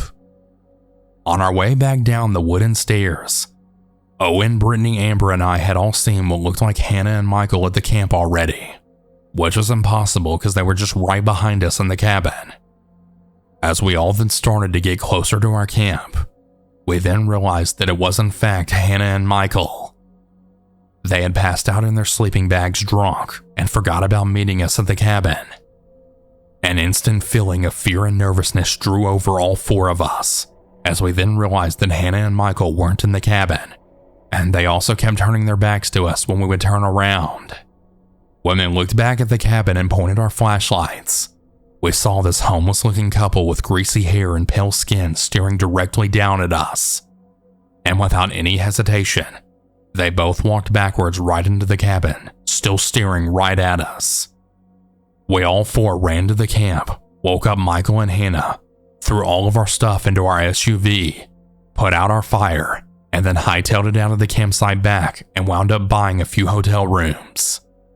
We were really shaken up, and we then explained everything that happened to Hannah and Michael, even though they were still drunk.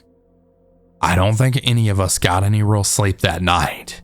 We were just way too freaked out from what we saw. It really shakes me to the core to this day, not knowing at the time that the two people in the cabin with us who we thought were our friends were two complete strangers that we didn't know. So to the creepy man and woman in the campsite of Helen, Georgia, I really hope that I don't see either of you ever again.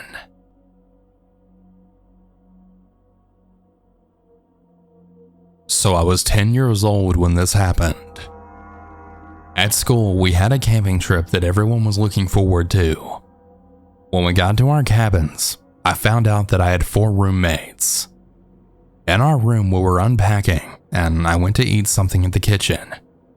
When we got back to our rooms, something just felt very strange. It was nearly 8 p.m. One of my friends opened the door and then took a peek. She said that there was some kind of shadow that looked like a ghost. We all thought she was joking, but when we found out she was serious, we all got scared. We couldn't tell the teachers because they were all the way at the boys' cabin, so we just stayed in our room. Then all of a sudden, there were very strange noises outside. When it turned 8 p.m., we had started having enough, and we thought we could just run outside and tell the teachers. I quickly took a peek out of our room, and there was no more scary shadow. Maybe whatever it was disappeared. Then the strange noise appeared again. We were so scared, and we were really afraid of the strange noise outside, so we couldn't run to the teachers. Then one of us had enough and actually ran outside to the boys' cabin so she could tell the teachers. The rest of us peeked out the window, making sure she was safe when running to the boys' cabin. Minutes later, one of our teachers came, and she said that the strange noise might be our imagination. But how could we all imagine the same thing if that was the case? This made us nearly cry, and we all wanted to just go home after that. The teacher then suggested we should all go to bed, and that's what we did. We were then alone in the cabin again. I was getting really sleepy, so right when I was about to fall asleep, I had heard a scream. All 4 of us then got up and had started staring at the girl that had screamed. She started having panic attacks, and she told us that there was a dark figure outside. We all looked, and she was right. there was a creepy tall figure right outside our window, looking straight at our cabin. When we peeked through the window yet again, he wasn't there anymore. So the next morning we told the teachers, and they said they would keep an eye out. After that camping trip, I never went back, and just freaked me out way too much. And even though I know the teachers didn't believe us, I know what we saw. So yeah, I don't think I'm gonna be going back.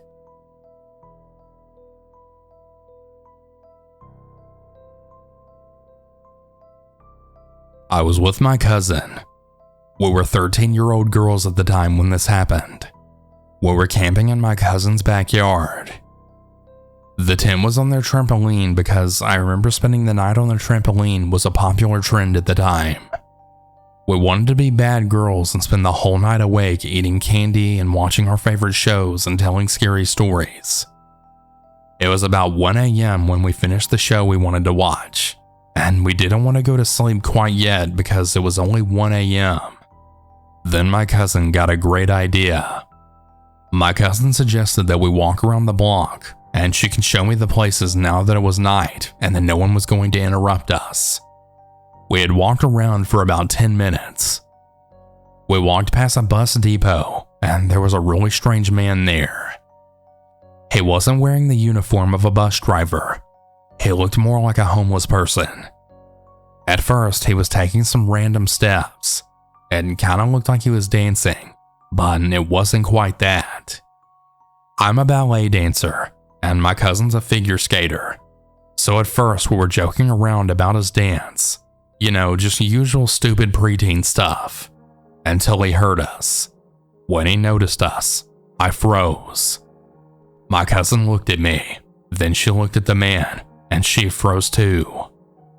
The man was staring at us in a really angry way, but for some reason, he was smiling at the same time. It was right at that moment that I realized we might be in danger. He looked like he was holding something. It didn't look like a gun, but more like a kitchen knife or something like that. I grabbed my cousin's hand and started pulling her away. We then started running back to the house. When the man saw that we were running, he started running too. Fortunately for us, he had ran to a car and not towards us. Then the man drove away. When we were back in the tent, we had all thought to ourselves, it was probably just some drunk weird guy who was not planning to do anything serious to us. I mean, right? Once morning came, we had told our cousin's parents, but they didn't believe us. They just gave us a lecture that we shouldn't go walking around late at night. The day that I left was a few days after that. I saw the same car that the man had jumped into that one night. The fact that made it scarier was that just 2 houses away from my cousin's house, she had never seen that car or the man before, even though she had lived there for her whole life. So yeah, I don't actually know if the man had any weird intentions with us, but still, he really gave us the creeps.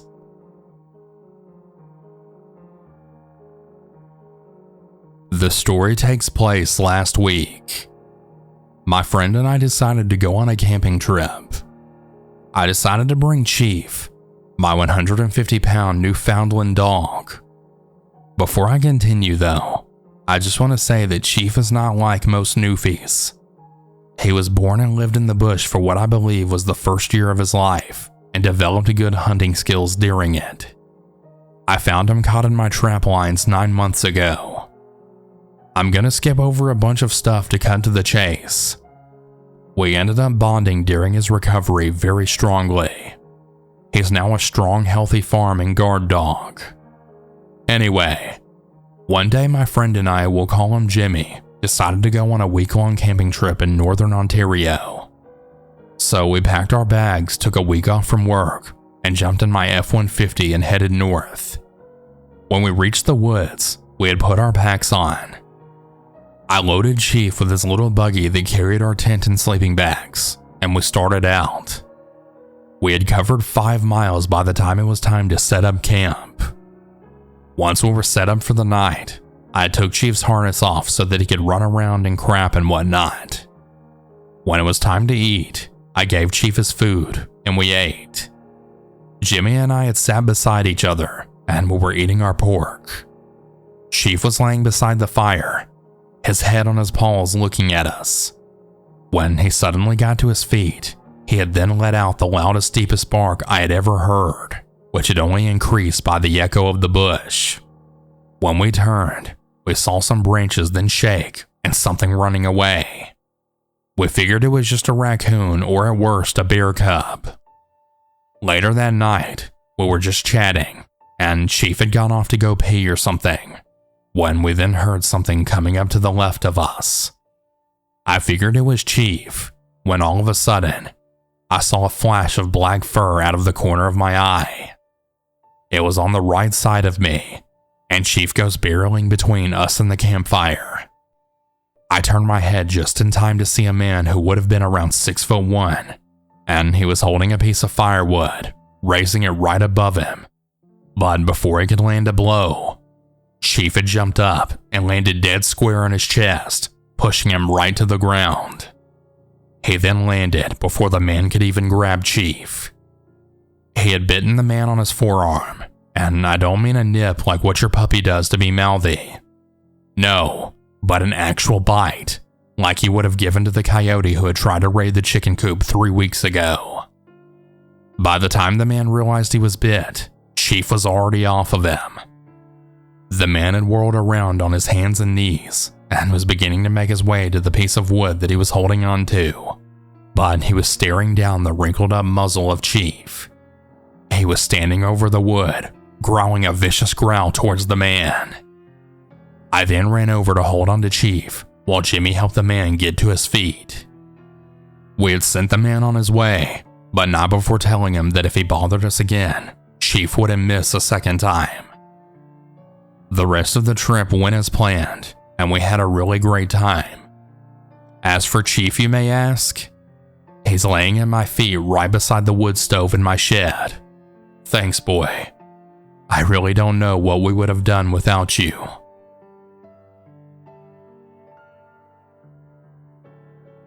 When my brother and I were little, our mom used to take us to this campsite that belonged to my stepdad at the time. We would go there almost every weekend until something had happened that really changed that, and we haven't gone back since. This was around 2014 or 2015, close to fall, but still had those days where it was hot. We all decided to go camping that Friday night because the weather was perfect, and we hadn't been spending that much time together since my mom was working a lot. We packed up and set out to the site. We had arrived at around 2 or 3. Now for some background info. This wasn't a campsite where you bring your own tent, since it was our personal campsite. We already had a trailer there, so when we arrived we didn't have to set up tents or anything. My brother and I ran to the creek that we had right next to the site, while our mom unpacked all of our stuff. Something I remember specifically is that when my brother and I were at the creek, we found our little dam that we had made with rocks completely destroyed. Not like an animal accidentally hit it and knocked a rock or two down, but it was like someone completely kicked all of our rocks down out of anger. But being so young, we both just shrugged it off and continued to rebuild it. We were almost done making the dam until we had heard the sounds of twigs then snapping. Now for context, the layout of the campsite is beside an open forest, as if you would take a campsite and put it smack in the middle into a forest with a creek running alongside of it. Of course, we just shrugged off the twig snapping, as we were kids and we just assumed it was a deer or something, until we then started to hear whispering. Thinking it was our mom, we yelled, "Yeah, Mom, what is it?" To no answer. But that's when everything then went quiet. The cricket stopped, the wind stopped. Everything just stopped as if someone had pressed pause. At this point, it was about to be 4 to 5 p.m., and since it was getting into fall, it had gotten dark earlier. So it was sunset, but not to the point where it was dark quite yet. My brother and I looked at each other both with confusing looks on our faces as we thought it was our mom who called out to us. We got up, getting ready to see what our mom had wanted, but we stopped when we then heard the loudest footsteps from behind us, right where the beginning of the forest was. We didn't even turn around. We ran straight to our mom, terrified. When we told her, I think you can guess what she said. It was the typical mom reply. "Oh, you guys, come on. It was probably just a deer or a bear." Of course, we didn't believe that because why would a deer be running towards us and not away? Finally, at dark, we decided to have a campfire and roast marshmallows that we had brought along, as well as tell stories. When it was finally around 9 p.m., we all decided to get ready for bed because we were going to go fishing the very next day. We then all got inside the camper. For context, the camper has 2 bedrooms, 1 small bathroom, and a kitchen built in with the living room area. My brother and I shared a room as my mom was in the other room. My brother and I talked about what happened earlier because it never really left our minds after it happened. And just as a switch had been flipped, we started to hear faint scratching noises along the camper, like someone had taken a knife or they had sharp nails and had slid it across the camper. Neither my brother and I could do anything about it. We were pretty much just sitting there about to absolutely shit ourselves when the window to our camper flew open. We both then screamed louder than we ever have before, and we ran to our mom, who had hurried up and ran outside to see what did it. And to this day, it still haunts us. Along the camper was deep scratches. We didn't even have time to pack up. We just all jumped into my mom's car and sped off as fast as we could. My stepdad had to go and get our stuff because we all just refused to ever go back there ever again. We haven't since, and we never plan to ever again.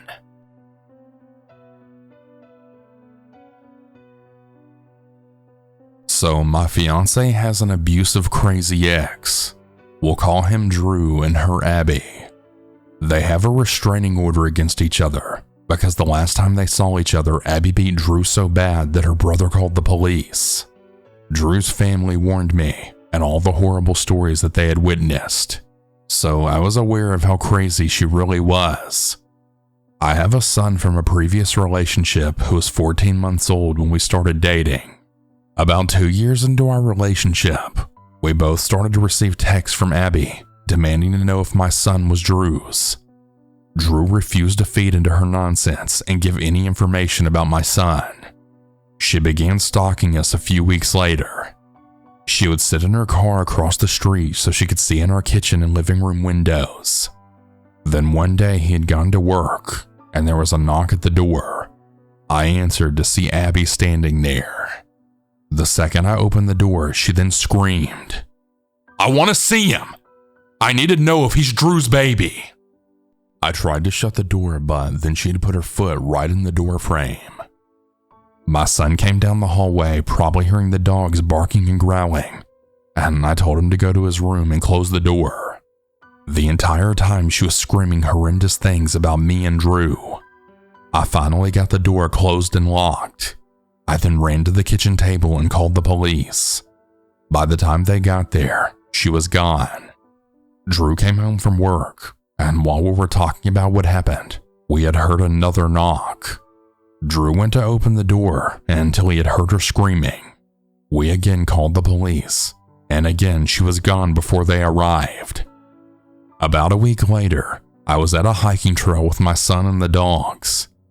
This trail had a small playground that we would always play at when we finished our hike. We were playing at the playground when I noticed my Dogo Argentino focused on the parking lot growling. I quickly got his attention, and I then put him and Drew's dog on leashes. I told my son 5 more minutes, and I went to sit on the picnic table to watch the parking lot. Within seconds, I saw Abby's car, and I started to panic a little. I knew that I had Mace and 2 very large dogs, but knowing her past, I was really worrying about traumatizing my son. I noticed there was no one else but our 2 cars there, and I quickly told my son, "It's time to go. I'll piggyback you to the car." I let the dogs off the leash, and we headed to the vehicle. I noticed that our car was empty when we got in eyesight, So I quickly put my son in and I told him to buckle, locking his door when I shut it. Thank God, because as I was loading the dogs in the back, I had actually heard the door handle being pulled. Both of the dogs started barking and growling, and Drew's German Shepherd jumped out before I could close the tailgate. She created enough space between me and Abby so she couldn't reach me. Abby was then screaming, "That should be my son!" I was speechless, I'm not going to lie. I couldn't muster up any words, and I just stood there watching her lose her mind. I finally got a grip, and I called off Drew's dog, as I then walked around to my side of the car, loaded her up in the back passenger seat, and then got in the driver's seat and locked all the doors. I flew the hell out of there and home. We had gotten home, and Drew had just gotten off work. My son immediately ran up to Drew, telling him what happened. A few weeks later, we found out we were pregnant, and we had moved to a farmhouse in the middle of nowhere. Within weeks, creepy things had started happening. One day when we were outside working on Drew and my son's dirt bikes, we had heard singing coming from the barn. Drew looked panicked, and he said to get my son inside now. And as I was walking inside, I had heard Abby laughing, and I knew she was going to try and do something stupid. I got my son inside, locking all the doors, and I called 911. Now, our service is absolutely horrendous around there, so they couldn't hear me. I just kept repeating our address. When I got back outside, the dogs were freaking out, and I saw Abby had something in her hand. It was a crowbar, and both dogs were there standing right in front of Drew, barking and growling. She actually swung at our German Shepherd, who then bit down on it, actually ripping it out of her hand.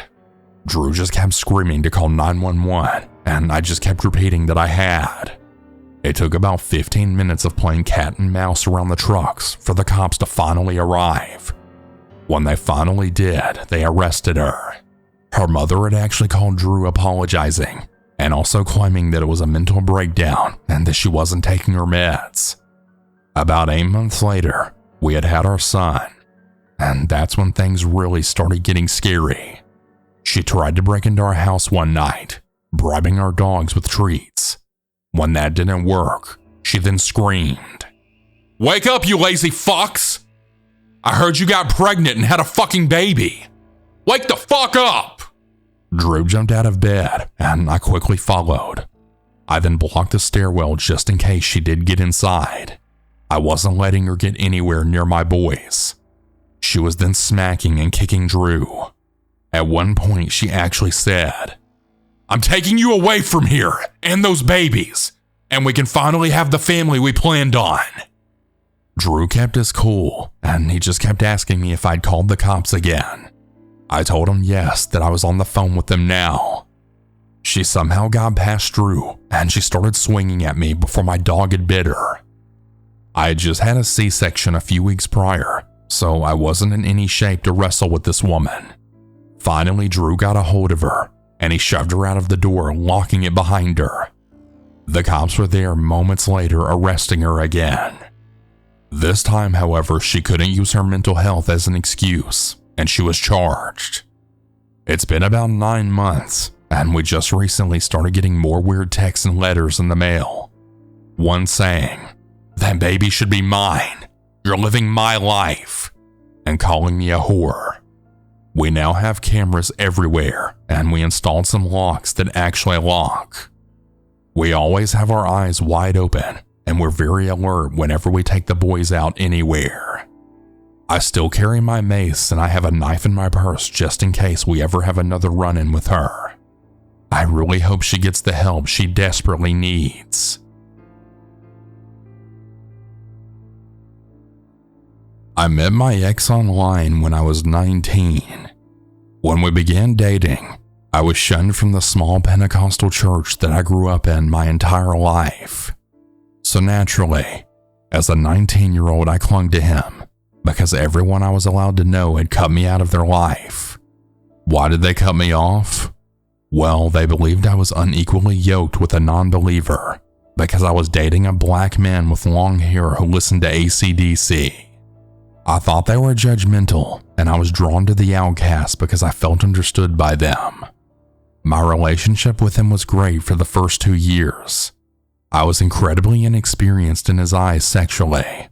He made me feel inadequate. The dynamic of our relationship was that he was 3.5 years older, knew much more about life than I did, and that I should listen to his advice on things because he knew better than I did. Around the 2-year mark of being together, I noticed that he stopped going to bed with me. He was staying up late and doing things on his computer. I later found out that he was sending NSFW photos to other women and then getting them in return. When I confronted him, he simply said, "Well, are you leaving me?" And I was heartbroken, felt that I only had him, so I stayed. He explained that he felt he had met the right person at the wrong time, explaining that he felt I was his person, but he didn't get to show his wild oats, so to speak. I was devastated because he essentially told me that he wanted to fuck other people. That's when he then pressured me into the swinging lifestyle. It started out with meeting other couples. He arranged everything. He dressed me and took photos of me. He spoke as me to these other people in order to get play dates. When the play dates would happen, he couldn't get hard, and then he blamed me for his insecurities. I felt almost mind-fucked into doing whatever I could to make him happy and satisfied. You might ask why I didn't just leave. Well, he convinced me that my friends and family didn't love me or support my decisions in my life. He was an elaborate thinker. He had a reason for everything. He knew how to play on my emotions, knowing that I cared for him. He spun everything in a way to make me feel he was caring for me and wanted to see me in the third person. I was treated as his property or prized possession. He began controlling how I dressed, and he had started setting up dates with men that I didn't know, requesting that I take videos and pictures to share with him later on. I've always been a one-man type of girl. This was so out of my element, and I didn't feel safe. I didn't feel like I could speak up or he would believe I didn't trust him. I began going on these arranged playdates with men to make him happy. Each time nearly having a panic attack, not knowing the situation that I was walking into. One time coming back from a play date, the man had claimed he recorded our session for me, but it recorded the wall instead. That was the first time that he physically laid hands on me. I learned the coping mechanism of disassociation very quickly. I entered survival mode, and I made myself into someone else to try and make him happy, and when I was at home, I was me. Until one evening, when he arranged a play date for me, while simultaneously he quit his job. I was confused. Why would you just quit your job without discussing with me first? I went on this play date that I met with a man that I never would have touched with a 10-foot pole, who was offering $200 to have sex with me. I was stunned and horrified, and I felt like I was living in a dream. He had quit his job, and when I confronted him on arranging a paid exchange for sex with a man who I never would have touched, his response was that it was my turn to provide for us. Rent was due in 2 weeks, and we only had $30 in our bank account. I felt that I had no choice. This went on for 5 months. He put me in lingerie, took photos of me in any position you could think of, put them on escort websites with an alias name and text app to text clients.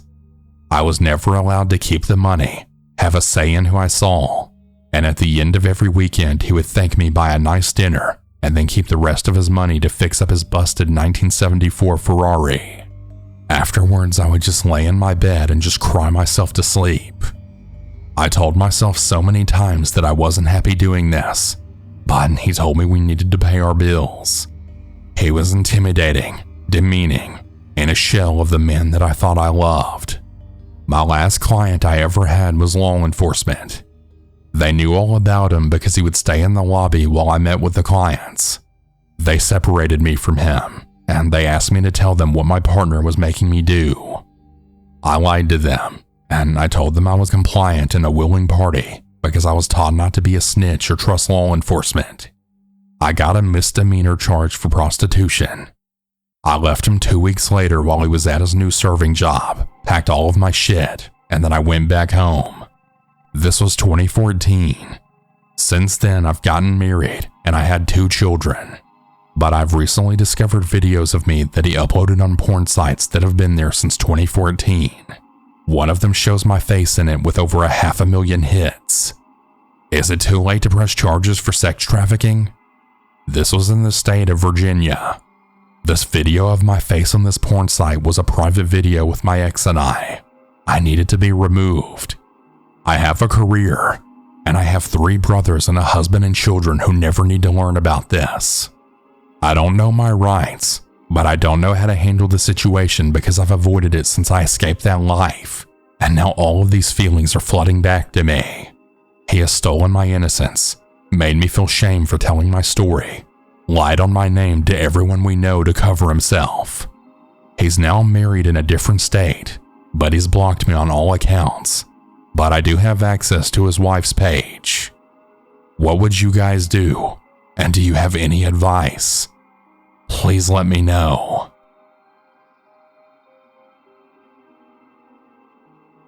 I'm a British guy, and the story centers around my ex. I guess looking back, there was always red flags. However, at the time, I'd brushed it off because they were so small that they only registered in hindsight. I'll call my ex-girlfriend Amelia. I was in my first year of university when we had met at 18, and this was my first relationship. I fell in love with her rather quickly because she just seemed so perfect to me. She was very clingy, but I didn't realize it was problematic. She was one of my flatmates in our accommodation, and whenever I visited my parents, who luckily didn't live too far away from my uni, she would have an issue with it.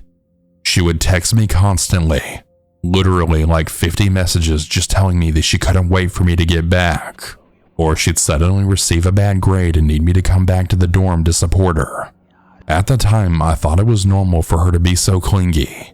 I also didn't pay attention to these breakdowns she'd have because I was way too focused on supporting her to realize she was probably putting them on to get me back. Our relationship was very quick. We met in September, and she was my girlfriend by the end of the month. But again, she was my first girlfriend, so I didn't realize how dodgy this could be. We had separate bedrooms in our uni accommodation, but the minute we were official, she moved into my bedroom and refused to use her own room for anything. In the UK, we don't typically share a bedroom, and we only have a single bed, at least in my accommodation, so it was pretty cramped sharing such a small bed with her. I did voice this, but it made her upset, and she made me feel like a dickhead, so I sucked it up. I did enjoy being with her, but if I'm being 100% honest with myself, I did feel a bit cramped, even back then. In the summer after our first year, we had decided to go camping for the weekend, just us. My girlfriend used to go camping often with her family, and I'd never done it before, so I figured it would be fun. My girlfriend's birthday was around this time, and one of the gifts I bought her was a perfume gift set. I don't know if the brand exists outside of here, but it's a drugstore called So, and they sell big sets of them. She liked many of the scents and actually took 2 of the perfumes with her on our camping trip, which I thought nothing of. Our first day camping was going really great at first. We had the perfect spot and we were both in happy moods. It all changed later in the evening though. My girlfriend tried to initiate some activity, if you know what I mean, and I didn't want to. I know now that I don't have to justify that. She pulled away from me like I'd burnt her when I declined, and she stormed off into the tent. I was confused and I felt awkward, but I decided to leave her to it. I didn't want her to feel rejected, but despite my happy mood that day, I had a sore head. I hadn't slept great the night before due to excitement, and lack of sleep makes me really prone to headaches. My girlfriend came back out of the tent, only now she was totally naked. I asked her why she was naked, and she told me that she was reminding me of what I was missing out on. This made me feel really guilty, and I tried to explain to her that I was still attracted to her. I just didn't want to have sex right this second, and I told her not to take it so personal. She gave me a death stare and she said she would stay naked until I did something specific to her. I actually laughed, until I then realized she was dead serious. I took a serious tone, and I told her to get dressed and to stop being like this. She started shouting at me and telling me I was a shit boyfriend, and that I had no idea how hurtful it was to have my body rejected. I told her again to stop taking it personally, and the argument continued. Eventually, she had started crying, and I ended up hugging her because I didn't know what else to do. The entire situation was surreal. She told me through tears that she was sorry and she was just insecure. I tried to comfort her, and she finally got dressed, and we laid cuddling for a long time watching the sunset. Her behavior was undeniably disturbing and bizarre, and I was mulling it over in my mind as I laid with her. Now, if I was a girl in my situation, I would have recognized how wrongful my girlfriend's behavior was, but I kept trying to pretend it was fine in my head. I was struggling to keep my eyes open, and the air was cooling once the sun was gone. I was aware of my girlfriend telling me we should go in our tent and get some sleep, so we did. As it wasn't exactly freezing, I just slept in my underpants. As I stripped off, my girlfriend had said something about us being intimate again, and I was just about to tell her to not start arguing with me, when she then threw her pillow at me and told me to lighten up. Her comment bothered me because it made me remember how she reacted earlier. I wanted to push it away though, and I needed sleep.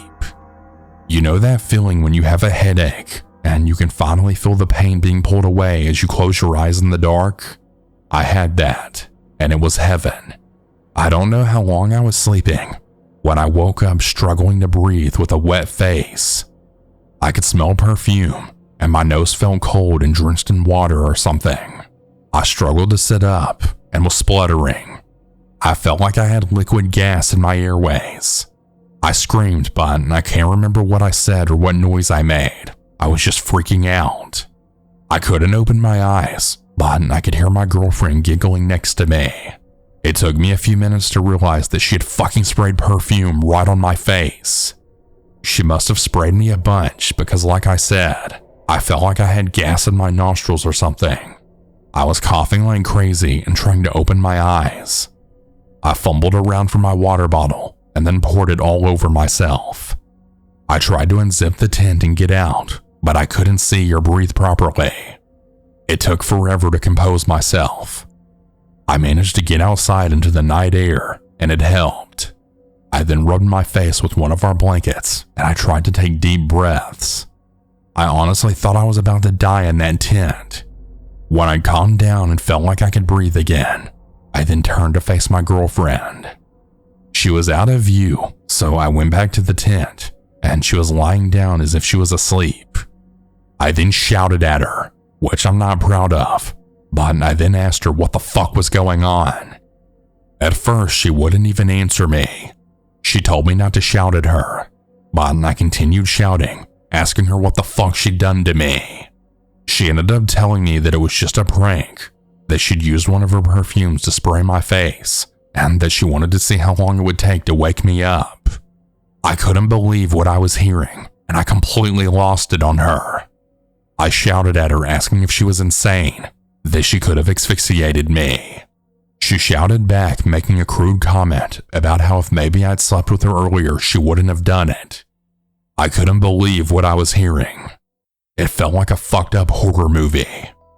We argued back and forth. My girlfriend cried, but I didn't comfort her. I stormed out of the tent with my blankets and I wrapped myself up. She didn't follow me, and I couldn't sleep. I just sat awake all night just thinking about everything that happened. My phone had some signal, but it was shit. The forest we were in was secluded, and I didn't feel like talking to anyone, even though I could have called my parents or friends. I was way too afraid to sleep just in case I died due to being sprayed in the face so much. I was also scared about not going to a hospital, but I tried to tell myself if I was going to die, I would have died already by now. I must have dozed off at some point, because when I woke up, it was bright out. My girlfriend was awake and acting like nothing had happened. I got dressed and I told her I was leaving. She seemed genuinely confused as to why I said that. I told her that I needed time to think after last night, and that was the trigger. She started shouting at me that I was a terrible boyfriend and that I didn't love her anymore. I told her if I was such a bad boyfriend, maybe she shouldn't have me as her boyfriend. This had made her cry, and by now I'd had enough. I packed everything up and loaded the car, and I insisted she get in, but she kept refusing. I had to call her mom to inform her of the situation, and I had to lock the car doors because my girlfriend started hitting the windows and then yelling at me not to call. I couldn't believe what the fuck was going on. She'd never been violent before, and I'd never seen such a side to her. I didn't actually leave until my girlfriend's parents turned up. Then I left. I went straight to my parents' house, telling them mostly everything that happened. I left out the sex stuff because I felt too awkward saying that, especially in front of my mom and younger sisters. My dad had told me that Amelia was bad news and that I should really break up with her. I knew he was right, and I guess we had already broken up anyways. Sort of with my comment about how I shouldn't be with her if I'm so bad in her eyes. I did go to the hospital and get checked over the perfume thing, and I was okay. The doctor said I was lucky because it could have gone much worse for me. I knew he was right. That night, Amelia blew my phone up with calls, begging me to get back together with her. I answered one of the calls, and I then shouted at her that we were over. I had to shout just to make her hear me as she was shouting at me. We still attended the same university, and it was hell. I didn't have to live with her after that summer, thank God. But she knew my schedule, and she would follow me around trying to talk to me, pleading for another chance. She would write Facebook statuses about me, calling me a narcissist and saying I'd broken her heart.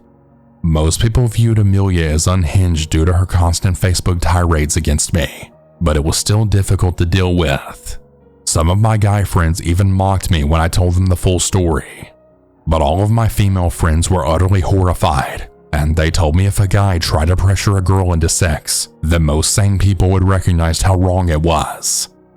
Amelia wasn't doing the same degree as me, but she would still follow me around the campus, and if I went out, she'd always turn up at the same places as me. I actually had to stop going to my usual clubs and pubs. I even had to change the time that I went food shopping. She eventually showed up at my new accommodation once and was begging my roommate to let her in to see me. We had to call security, but she bailed before they arrived. I had spoke to the support team at my school, but they didn't do much. They just always told me to stay away from her and ignore her. I felt like they blamed me for being stalked by her, or maybe they just didn't care, or maybe it was both. I graduated last year, and I'm 23 now. I avoided Amelia like the plague at graduation, and as soon as I graduated, I moved. It's only been in the past year that I've been processing all the crazy shit that happened. My new girlfriend has helped me immensely with recognizing how abusive and toxic Amelia really was to me. I really hope anyone listening to this knows to never ignore the red flags and always be cautious of anyone clingy. It usually isn't a good thing if a relationship moves at a lightning speed, especially if it doesn't feel natural. Always be cautious when meeting new people and getting to know them, and remember that no red flag is too small, and if anyone tries to guilt or pressure you into having sex, run in the opposite direction. I've not seen or heard from Amelia since I graduated, and I really hope it stays that way. I don't know what her problem is, but she's clearly a very mentally disturbed person. I really hope she never does this to anyone else.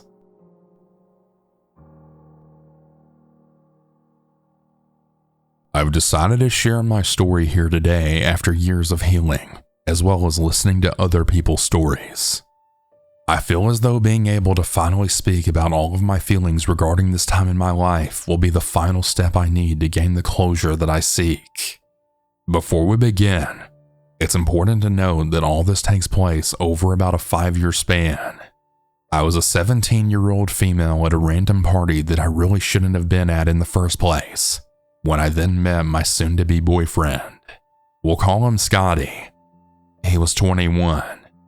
I unfortunately was a young, naive, and rebellious teen at the time, and I would be graduating high school that year, 2017.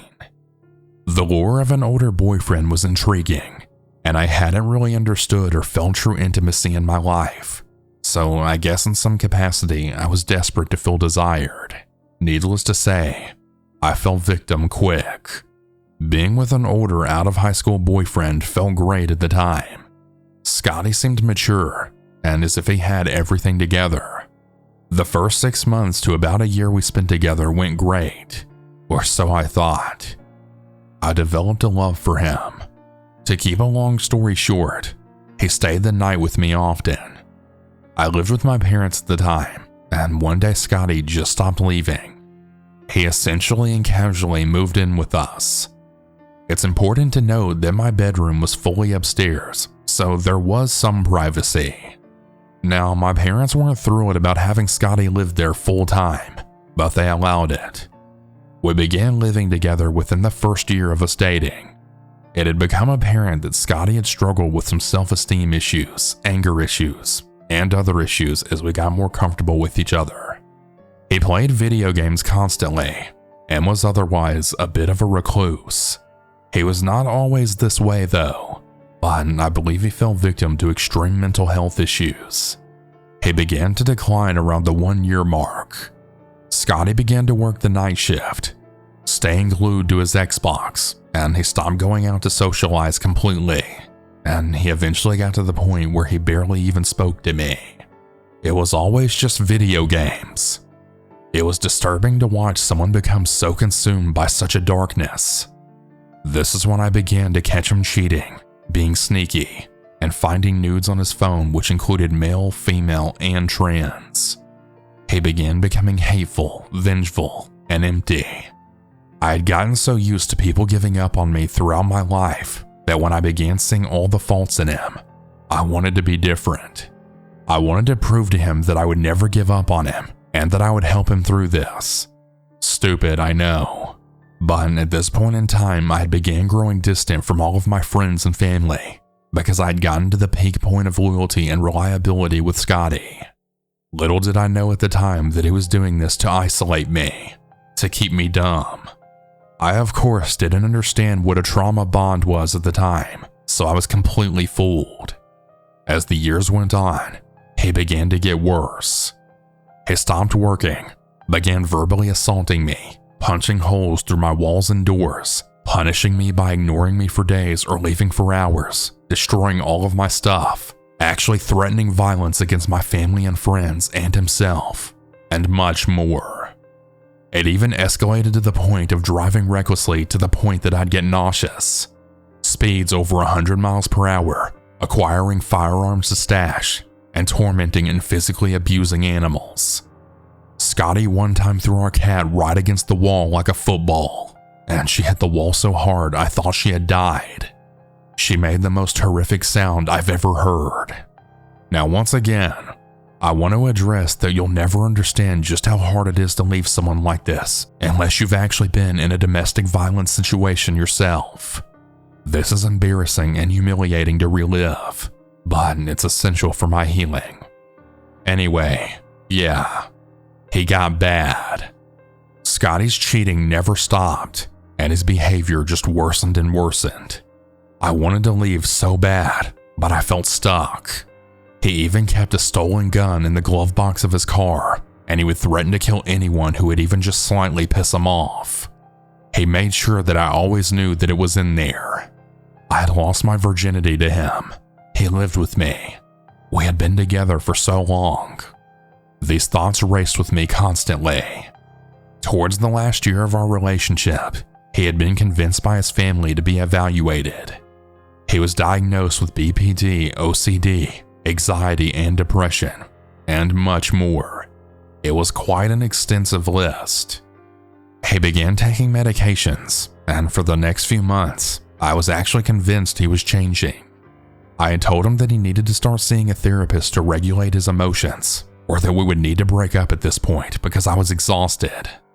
We had broken up many times by this point, but we always went back to each other. I was hopeless. Now, like I was saying, because of his medication, it seemed like that our last couple of months together, things felt right again. But by this point, about 5 years in, I finally realized that I wanted out. He was slow playing therapy, and I was no longer happy. I had grown and matured, and I was a very determined 22-year-old. I was ready to tell Scotty to get the fuck out of my life. I went home that night, and I did it. I told him to grab his shit and leave. Get the fuck out of here. I left him to finish getting his stuff while I went to work the next day. When I got home, my room was wrecked. Old notes that we had given each other tossed around the room, and behind the bed I found his old therapy packet that he was supposed to turn in. Over the next week, he had left me pages worth of writing about how sorry he was, and he even requested pictures of our cat.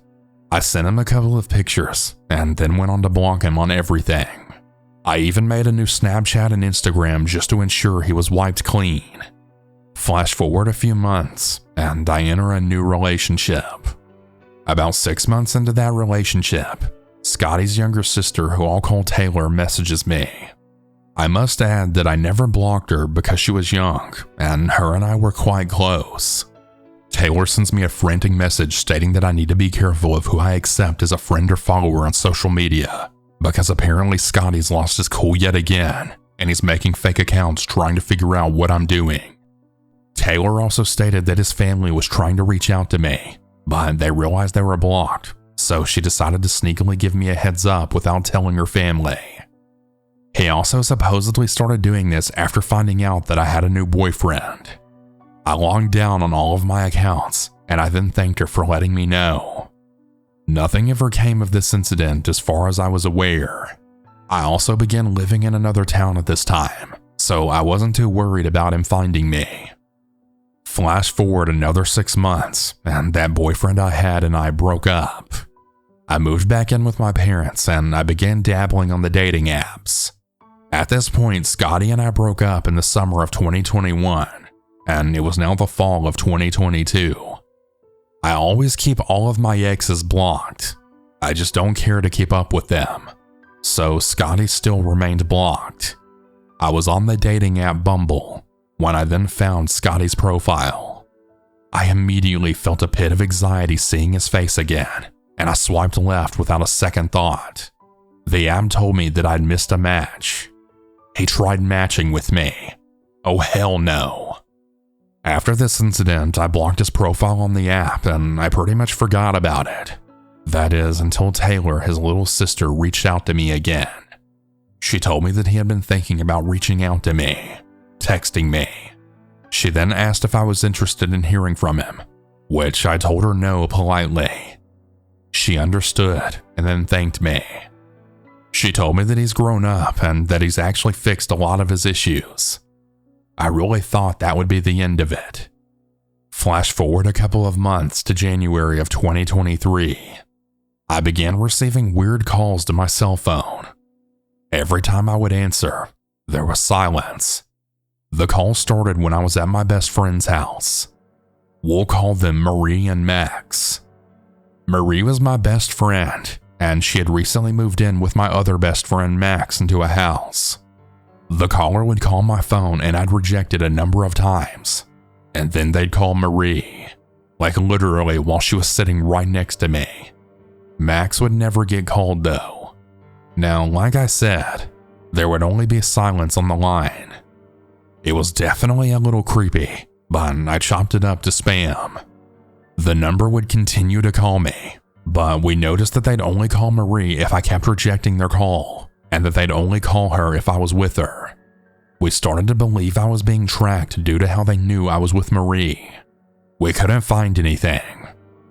This went on for a couple of weeks, and I even tried tracking the number, and I traced it back to a DHS center. What? That was so random. I ended up blocking the number. Flash forward a few months, and I'm laying in bed. I believe that this happened in June. It was about midnight, and I'm dozing off in my bed. My phone then started ringing. It's a number I don't recognize, but because of my job, it's not uncommon for my employees to call it at weird hours. Stupidly, I answer. I hear nothing except for the sound that the start of a recording makes. A beep. I ask if anyone's there, and no one responds. I hang up and I try to get back to sleep. Then my phone gets a text. I open the text, and it reads, "I know where you're at," and they then write down my hometown. I read this and I instantly felt sick. I live in a small town, and not many people know that I moved back home. My phone vibrates again, and the screen illuminates my pitch black room. I then got another message. "I'll drop the pin of your location." Tears began flooding my eyes. I keep the lights off, and I feel like I'm being watched. It was the worst type of fear that I've ever felt, knowing you're being watched. My survival mode kicked into full force, and I lowered myself on the ground and kept the lights off. I called Max, and he was at work. He told me to grab some of my things and then head to his and Marie's house. They only lived about 30 minutes or so away. He said that he needed to call Marie and make sure she's all right because she was sleeping and he wasn't home. We all knew that these calls and texts were related. We knew that it was one person doing this. Max calls Marie, and she's fine. She hasn't been bothered. I sprint to my car and make sure to lock everything up. I then get to Marie's and I tell her everything. I tried tracing this number, but I can only find that it belonged to a WhatsApp user. Great. I blocked the number. Now, I hope this didn't get too confusing. I may not know 100% who has been harassing me, but due to the timing of the events and the evidence, I really believed it to be my ex-boyfriend, Scotty. He's very tech-savvy, and he knows how to remain anonymous. Although nothing else has happened since the last incident, I live in fear. He's very scary when he's unstable. I've since moved elsewhere, and I feel pretty secure. So as of now, I think I'm okay. I have a new boyfriend now too, and things are going great. I am still on high alert though. If any of you have any advice or comments, I would love to hear it. If any of you at any point presently relate to the relationship that I was in, leave. Don't wait until it's too late. I'm telling you now, you can't change them.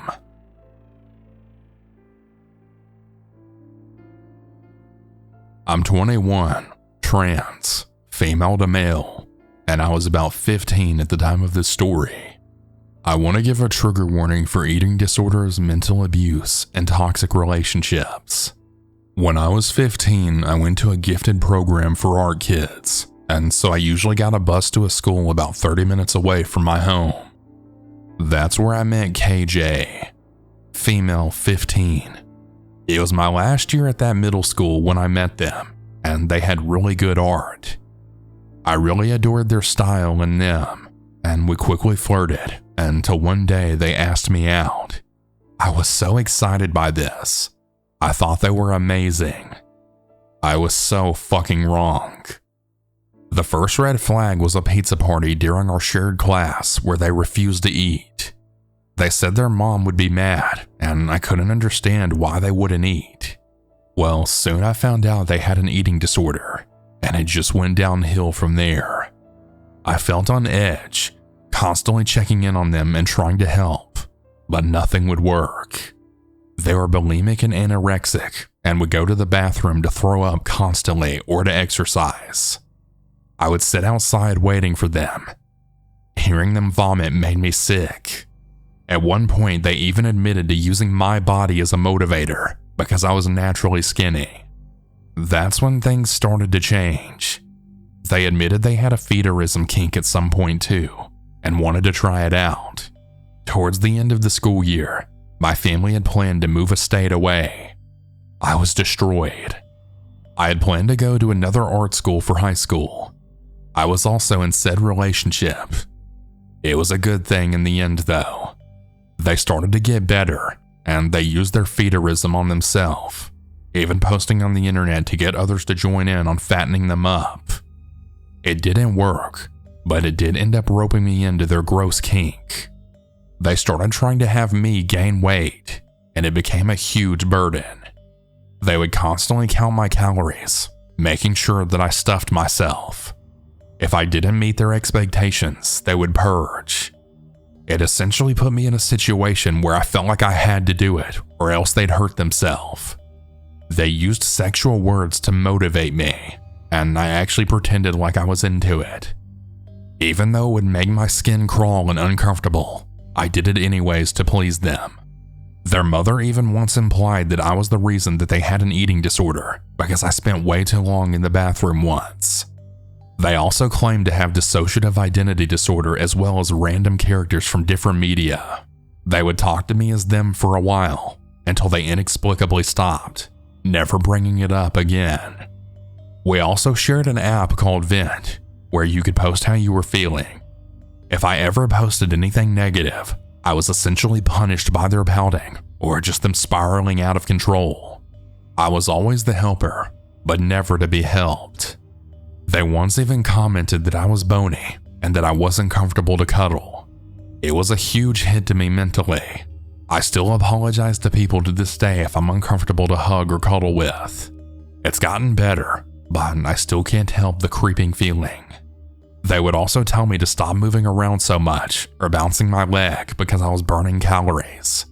I wasn't even allowed to take walks or exercise unless I promised to eat a lot when I got back. This was a constant strain in our relationship. I finally moved away, and it was a blessing in disguise, even if I didn't know it at the time. KJ was micromanaging my eating and would ask what I ate just to make sure I got fat. I was forced to send photos of my stomach to prove that I had. I would intentionally push my stomach out for the photos just to make it seem like I really was stuffed. A classic in the feedism community. However, I lied through my teeth, pretending I ate so much food. Ironically, I actually ate way less than before. I would have maybe one breakfast bar for the whole day, and then dinner that my family made. I remember once that I excitedly showed them all the food I was eating on camera once, but it still wasn't enough for KJ. They left a purge, punishing me for not meeting their standards. I actually had to plead that I was going to eat more before they calmed down. I never did. I totally lost my appetite at that point. If I ever displeased them like that, they would go on Vent to talk about it. Their friends would tell them how shitty the situation is and how terrible of a human being I was. I now know it was an abuse tactic called a smear campaign. I really started to believe that I was the problem, the abuser. If I ever opened up about my suicidal feelings or depression, they would make vague posts about me and then spiral out of control for everyone, so I never really talked about it anymore. I just bottled it up and let it happen. Another really big memory for me was when my mom was ordering Taco Bell for dinner. I usually got 2 double-decker tacos and some chips. I told KJ that I was excited for dinner and what I was having. They then exploded on me, saying that I should have gotten something else on the menu, something with more calories. I was finally at my first breaking point, and I then told them to stop using their eating disorder to control me, that I was done with them counting my calories and making me feel bad. Obviously, this ended badly for me. They went online and told their little friends that I was the villain. They would also constantly make plans to kill themselves too. They swallowed a bunch of melatonin sleeping pills once, and as a stupid kid, I was worried. Luckily, my best friend at the time knew better and then reassured me they would be fine, and they were. It was getting to such a point in the relationship that I secretly thought the only way I'd get out is if they really did kill themselves. I thought that if they did, I'd actually finally be free. I knew it was fucked up then to think that, and it's not like I encouraged it. I actively discouraged it. But the more it happened, I didn't really believe they'd do it. They never did, but a part of me thought it really was the only way out. I started to internalize the anorexic things that they would do. I felt like being fat was disgusting, but I would feel disgusting for being skinny too. My own body soon became my own punching bag. I hated it. I remember when I finally hit 100 pounds. And remember, I was 15. I then told them, and they blew up at me again for being too skinny. I never told them my weight again. There's so much more to say, but I can't remember most of it now. I was young and dumb. They took advantage of my kind nature and my want to please people. I made a couple of trips back to my home state, and once for a funeral, and I managed to convince my family to see KJ. I honestly really wish that I hadn't, because they just made me feel terrible the entire time I was there. Towards the tail end of our relationship, I was starting to just be done with all of it. We broke up and we got back together once. Then I planned a trip to my old state to visit my best friend and KJ. I thought that maybe we could fix things and work things out. I was anxious though, because I wasn't fat like they wanted me to be. I hadn't eaten much of anything that I said I did, and I felt I'd be caught. I was actually punting a ball in PE while worrying if I was burning too many calories for the upcoming weekend trip. Well, I finally got there, and my best friend and I settled in. We would usually cuddle to sleep, but I couldn't that night. I felt so sick and anxious because KJ was coming over the next day. My best friend sympathized with me, knowing everything that had happened. When they finally arrived, I put on a brave face and pretended I was fine. They ran and cuddled up to me, prepared with snacks and bags and a cake they had made. If my stomach growled, they would make me eat. If I wasn't snacking constantly, they got anxious and moody. I felt defeated and terrible the entire time. Eventually dinner rolled around and my best friend's mother wasn't making dinner. KJ went into meltdown mode, so we then scrambled to get takeout. Nobody really wanted to drive to get us food, and we were also broke kids at a friend's house. So we managed to order Pizza Hut and got a bowl of pasta. Finally we ate, and they were watching me like a hawk. I was so anxious from this, but I forced the whole big plate of food down. But then I felt sick, and I ran to the bathroom and then vomited all of it up. I couldn't handle all the food. My stomach was way too small. It also didn't help that I had my abuser watching me and judging me. I felt even worse afterwards, and I knew they were going to go crazy. They were upset, left to purge and then shower. Whatever they did in that bathroom, I don't know. I just knew I was being punished. My best friend tried covering for me, saying that it was my newfound lactose intolerance, which was true. I had recently learned that I really couldn't handle much dairy anymore, so it kinda worked. Well, later that night, we all settled down to watch a movie, and my ex KJ said that they'd essentially forgive me for vomiting if I ate a piece of cake. So I did. I ate a fucking piece of cake right after vomiting. So morning comes, and my best friend made us all breakfast. I was eating my pancakes, but again, I just couldn't do it. They were big and fluffy, and the anxiety of being watched didn't help. They started getting moody again and putting their head on the table. I was forced to comfort them, saying it was probably from last night that my stomach's upset. Blah blah, they barely even acknowledged me. While they were sat down, I had managed to slightly motion for my best friend to get rid of my pancakes because there was no way I would eat them now. I lied, and I said that I finished them. I don't know if they believed me, but I don't really care now. For years afterwards, I actually refused traditional birthday cake, and cake in general, and even pancakes because of how they made me feel. I couldn't stand that feeling of fluffy, doughy items because I felt like choking. Sometimes even today I still avoid them, but I have gotten better. At this point, our relationship was totally broken. When I went back home, everything was fine. I was in my sophomore year of high school when my mom found out I was trans. She took away all of my access to the internet, effectively cutting me off from KJ.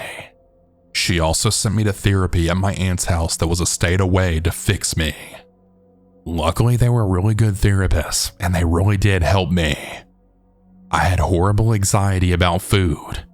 I was terrified of gaining weight, but even more scared of being skinny.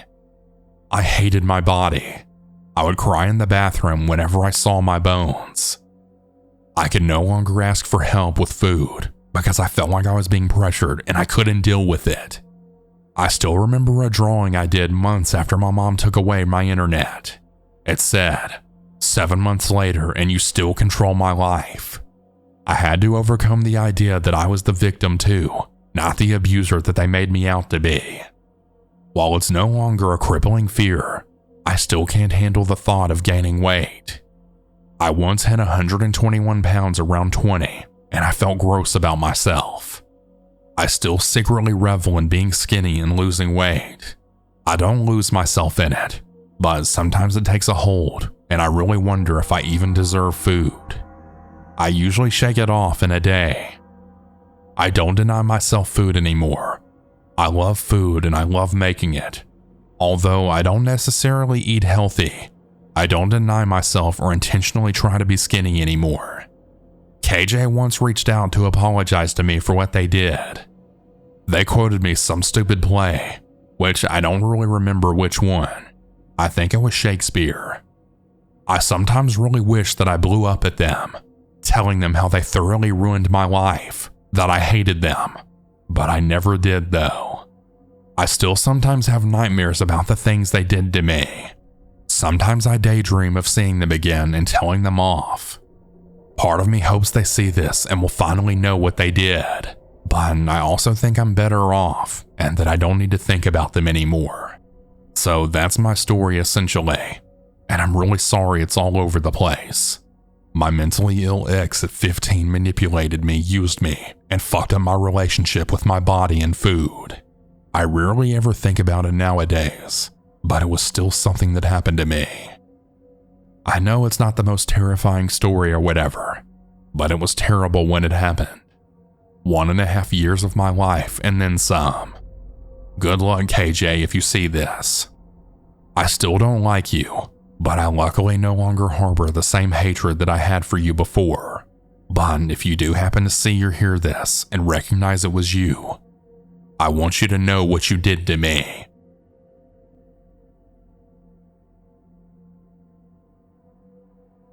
When I was 16, I went to visit my grandpa's birthplace. He was born in a rural area in a southern US state. He had passed away the year before, and my parents and younger brother agreed that we wanted to camp out there for a few days as a way to honor him and feel closer to him. He always talked about how much he missed the scenery and how he really longed to go back to simple living instead of being stuck in the city. We were only camping for 2 nights, then we were driving back home. So when we arrived, we had parked our car and set up our camp near the car. It was just us in the area from what I could see, and it really was so peaceful. That first evening, my little brother and I had asked our parents if me and him could explore. My little brother was 14. There was a trail that led to a stream, and my granddad often told us about it. My parents refused to let us go alone, and my brother started to complain about that. I told him to stop being a brat because I actually understood why our parents didn't want to split up. However, my dad had said as long as my mom went with us, he would be fine staying at the camp on his own. His phone had a weak signal, and he said he would be fine since he had the car with him and that no one was around.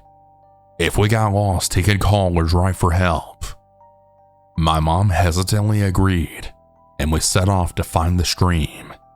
We knew it was about a 10-minute walk because my parents had studied a map of the area for the past few months. And like I said, my grandpa had talked about this place regularly when he was still with us. We got to the stream with no issues, and my mom snapped a photo of my brother and I. My grandpa was her father, so she was pretty emotional seeing this place that had really once been so special to him. I think my brother had felt bad because he patted her on the back and he said that he was glad we came. We didn't stay too long because we didn't want to leave my dad on his own, and we didn't want him worrying about us either, or thinking that we needed help in leaving. So we then set back to camp. We had been walking for about 2 minutes when suddenly I had heard my dad calling for us. I'm going to be using a fake name for my mother for privacy reasons, but he was calling out my mom's name.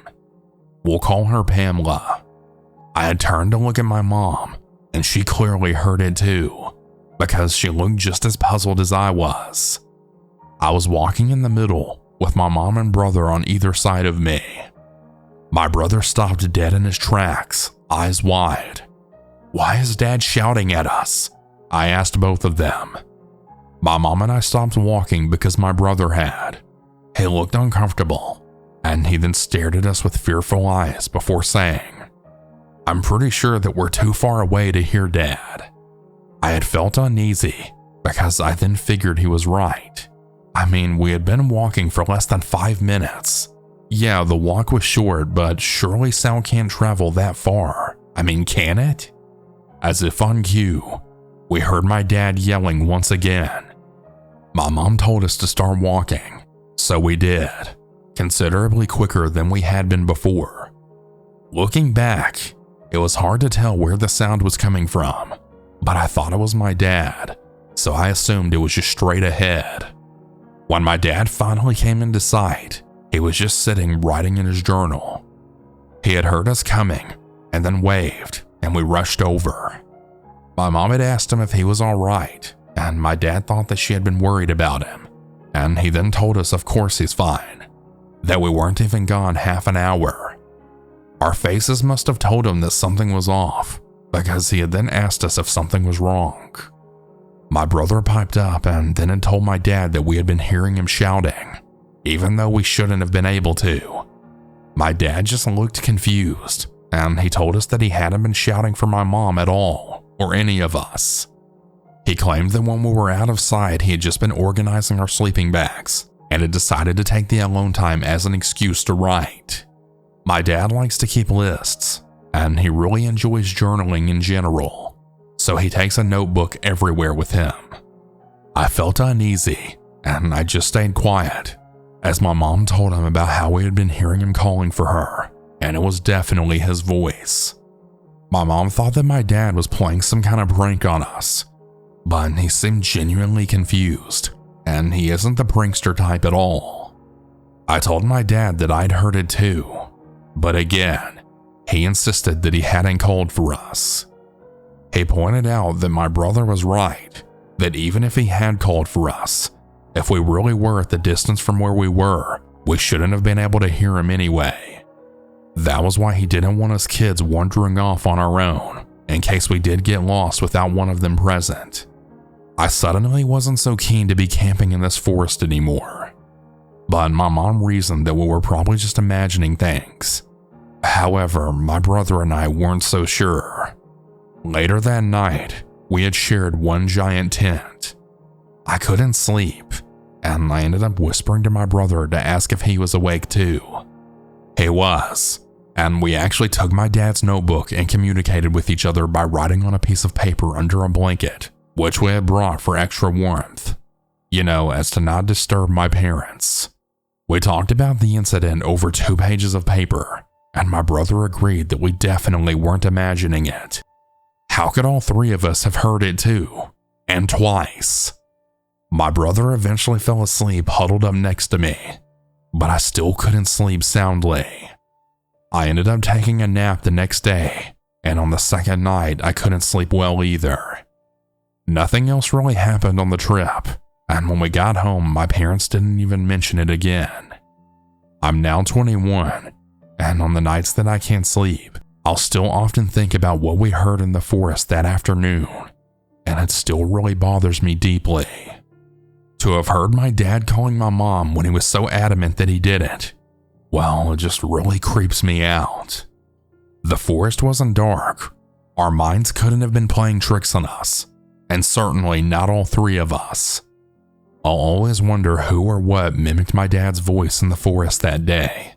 Yet sometimes, most of the time, I really think I'm better off not knowing.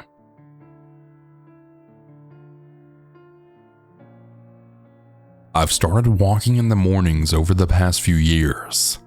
I've lost over 200 pounds and I'm just trying to tone things up now.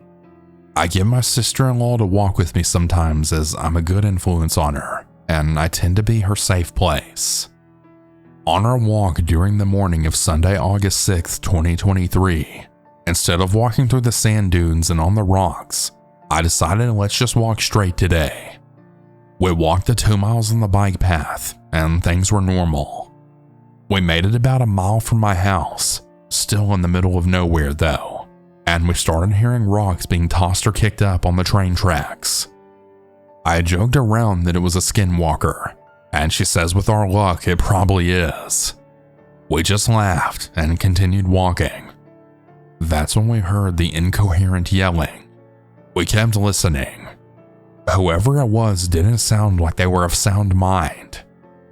I told her that we're both CNAs and we have medical background, and I told her that I can't in good consciousness keep going when I know there's freight and metros coming through here constantly. She then put her head down and told me to come on. We then walked into the clearing and up onto the tracks.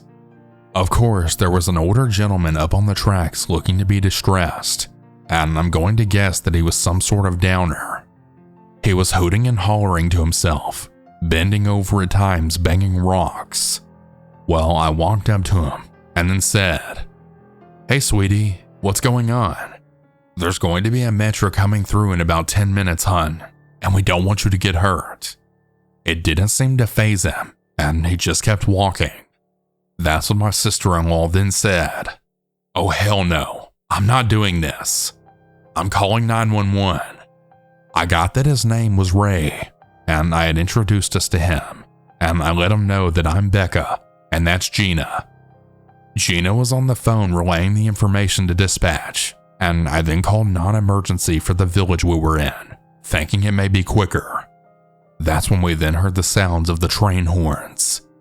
Ray's doing his thing in his own little world, and I'm watching and relaying the stuff when the dispatcher then asks if that's a train.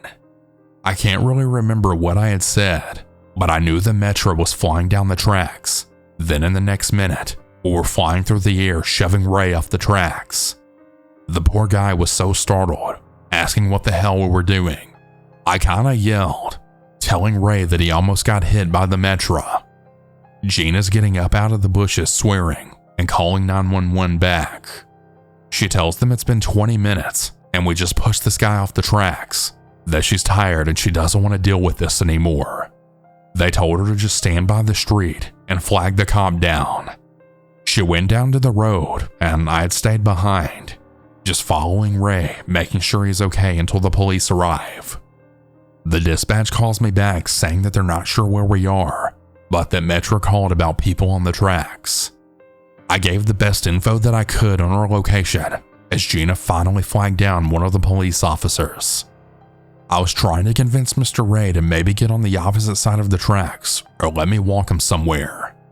I don't think he was comprehending what was happening, to be honest, and to my horror, the northbound Metro was now coming back.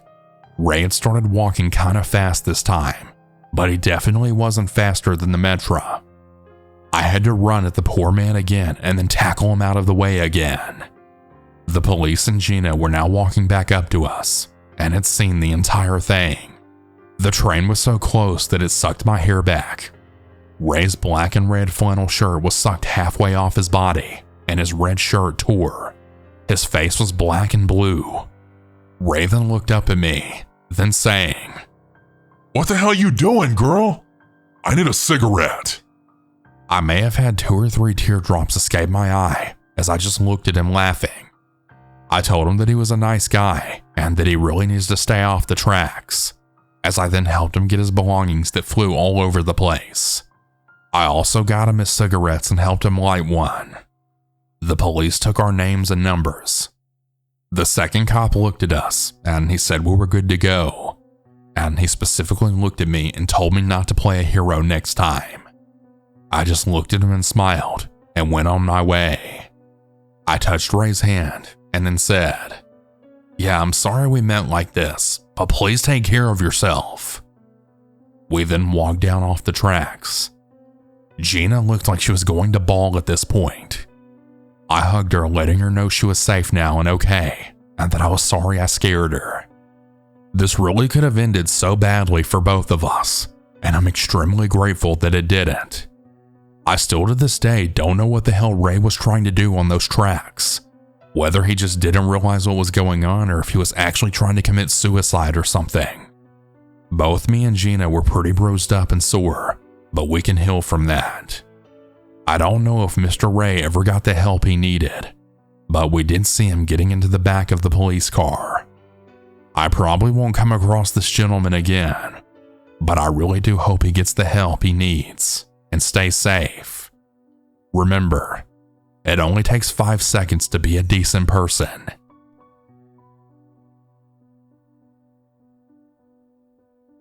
When I was about 7 or 8, my family had moved.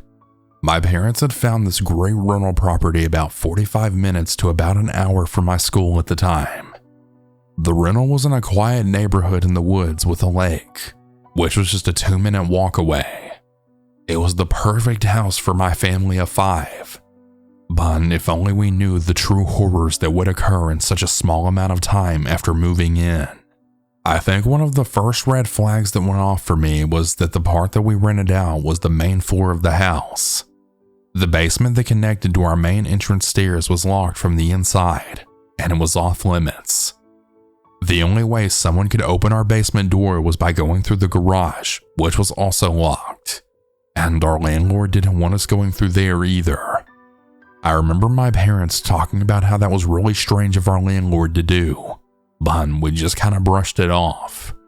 Also, for reference, our landlord will be referred to as Derek.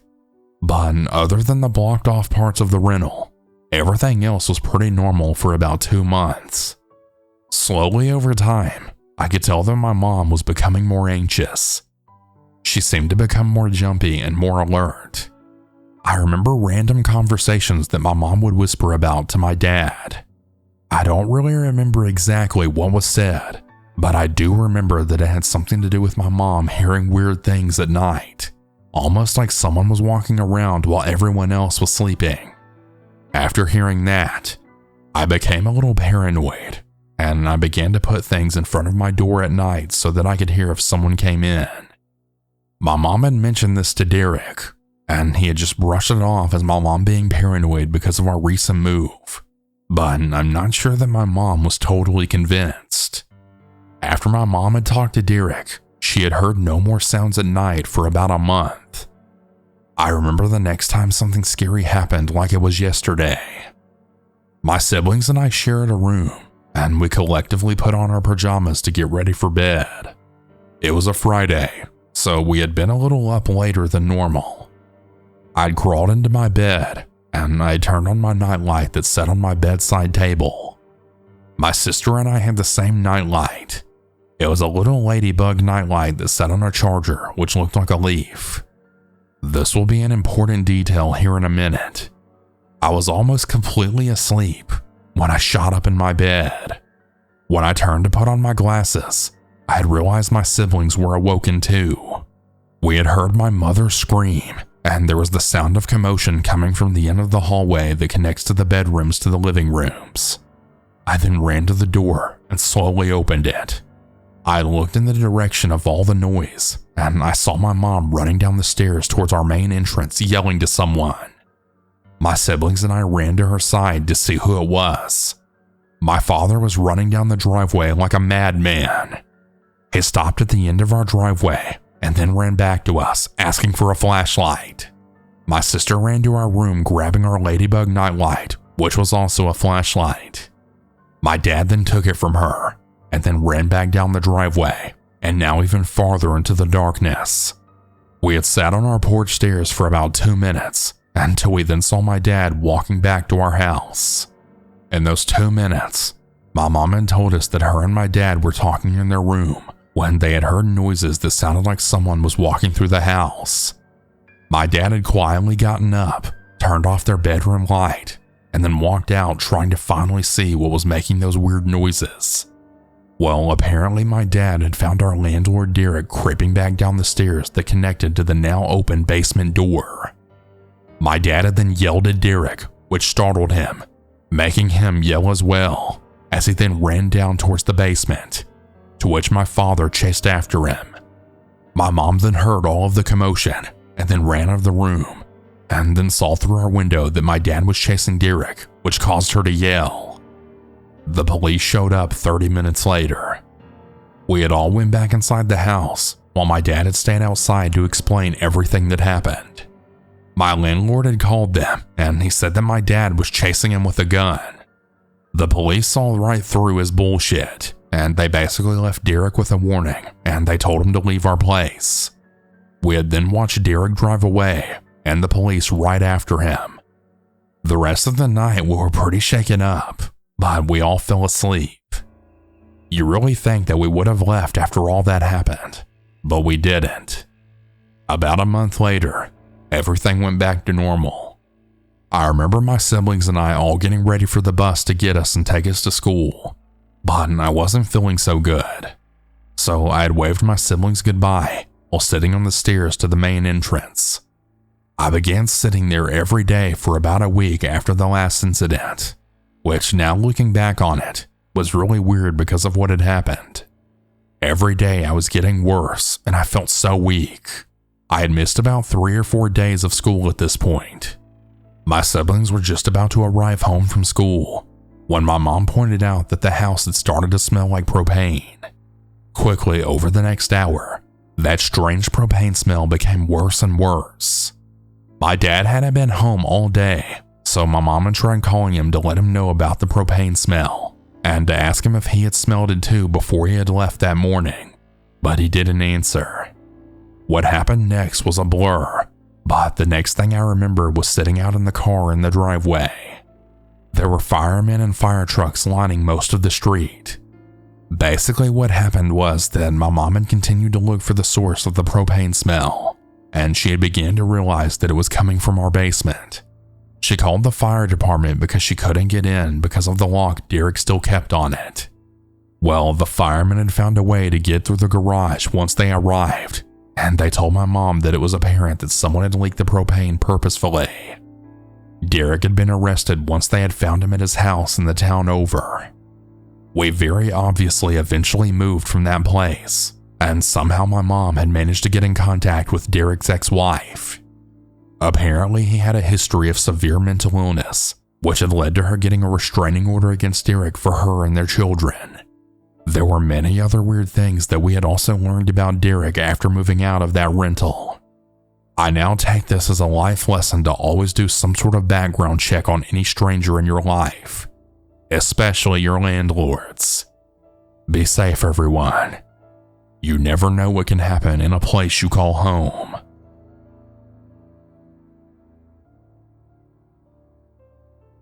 So this happened to me when I was 13 years old and living in the country, and 3 hours away from the nearest city. My family and I had owned a lot of land, meaning that I have a lot of different trails to jog just in the forest behind my house. So I woke up at 6 a.m. and decided I would go for a jog. I then put on shorts, a sweater, and some shoes. Once getting outside, I decided on a trail that went about 1 kilometer from my house in the woods and goes in a big circle. The circle equaling about 4 kilometers from where I started. So when leaving the house, I plugged in my headphones and began to start walking the 1 kilometer to where I would start my jog. While walking to the start, I began to get this weird sensation as if I was being watched, but I just shook it off to me being paranoid as it was still dark out. While about 2 kilometers into my jog, I had started to feel that same feeling, but worse than ever at this point, and I then stopped and looked around.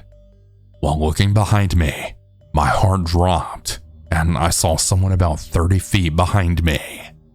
Keep in mind our house is far out from any others, so it couldn't have been a neighbor or a hunter. As I realized it was a man, I tried to keep calm, and it seemed like he hadn't noticed that I noticed him, so I just kept on jogging, picking up the pace.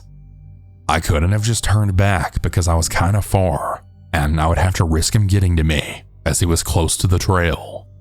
As I ran for a minute, I looked back and saw him. Not him standing there anymore, but he was now running full speed towards my direction. I was now able to get a better look at him. He was wearing black clothing with rips all over it, and then I saw his face. His face was the first thing I noticed about him. His face was strange looking and kind of deformed. It was abnormally pushed down, resembling a football, and his eyes were wide open and he was just smiling. He was at least 6'2", whereas I was only about 5'4" at the time. So once I seen him running at me, I just booked it, not on the trail but into the woods. He was definitely a lot more faster than I was, so I knew he would get to me if I had run on the trail. Turning left into the woods, I would go directly back to the start. So as I was running, I was hearing him only a few feet away from me. The only thing slowing him down was the fact that the branches were so low. So as I got closer to the middle, of course like a horror movie cliche, I tripped on a root, causing me to fall on my stomach. That's when I then turned around and looked at him, and I saw him smiling at me. I felt as if I were about to die at that very moment, but it's some miracle. I had a pocket knife in my back pocket. So without even thinking, I pulled it out and then stabbed him right in his leg. I then got back up and started running. The man's still running after me, but I did manage to get away. Once I got home, I came into the house and it was about 6:30 at this point. I then ran to my parents' room telling them everything that happened. We called the police and they did come out, but they never managed to find the man out in the woods. Just thinking about this still gives me bad memories to this day. So yeah, everyone, maybe avoid early morning or late night walks in the woods. I really don't think it's worth it. About 10 years ago, I was living in California and working as a home health nurse, meaning that I would visit patients in their homes after they were discharged from the hospital to perform follow-up care, such as wound care and teaching. One day, I was assigned to a new patient. He lived pretty far up, so I knew that it would be a drive. His chart wasn't quite complete, as he was new, and it just simply said wound care for multiple laceration, which are pretty much just cuts basically. So I called him that morning, and I headed up at the time that I'd made the appointment with him. I drove and drove. The roads became small, then turned to gravel. I had been up that direction before. There was a lot of shady people and pot growers there, and the area was really isolated. I then finally arrived at his little trailer at the end of a long dirt road. It really was out in the middle of nowhere. I went inside and took his vitals, and I noticed that he was head to toe in bandages. His arms, legs, and his face had cuts. He was a total mess. I began to remove his clothes and then cleaned his wounds to rewrap. I started chatting with him, and I'd asked him what had happened. I assumed that he had been in some kind of farming or heavy equipment accident, or maybe even a car wreck. Well, as it turns out, he said he was attacked by a man with a machete. So I asked more about it, and this is what he told me. Yeah, I was sleeping with this one girl, and her husband didn't really like that. So he came over and threw me down in the driveway and then started chopping me with the machete. As you can all imagine, I was horrified by this. Then the man said, yeah, he pretty much only stopped when he thought I was dead. I was very nervous at this point. He said it happened right here at his house. I then asked, okay, so is the guy locked up? He left you for dead, you say? To which the guy replied back with, no, he was able to make bail. He's out. Right about then, I had heard a car pulling in, and I peeked out the window. A blonde girl was parked right behind me, blocking me in, and then began trotting towards the house. Is that the girl the fight was over? I said. Oh yeah, she's coming to check on me, he said. So at this point, I'm now thinking, okay, I'm miles back in the woods, and my car's blocked in. I'm with this assault victim and his lover. The angry husband's on the loose and could return at any moment to finish the job. In my mind, I'm picturing the husband following and pulling in right behind the girl. I could literally see the headlines now. Home health nurse and 2 others macheted to death in the mountains. You can bet that I've never done a faster dressing change in my life, as I then called my boss and told him not to send any other nurses there, as it's very unsafe. I did eventually leave there safely, thank God. And to the machete man, I honestly don't blame you for doing what you did, but I'm really glad I never encountered you. Hey everyone, that's about it for today's stories. If you have your own story that you would like to send, you can send it in at southerncannibal.com, or you can email it at southerncannibalstories@gmail.com. I look forward to telling your story. Have a good night or good day, everyone. And remember to always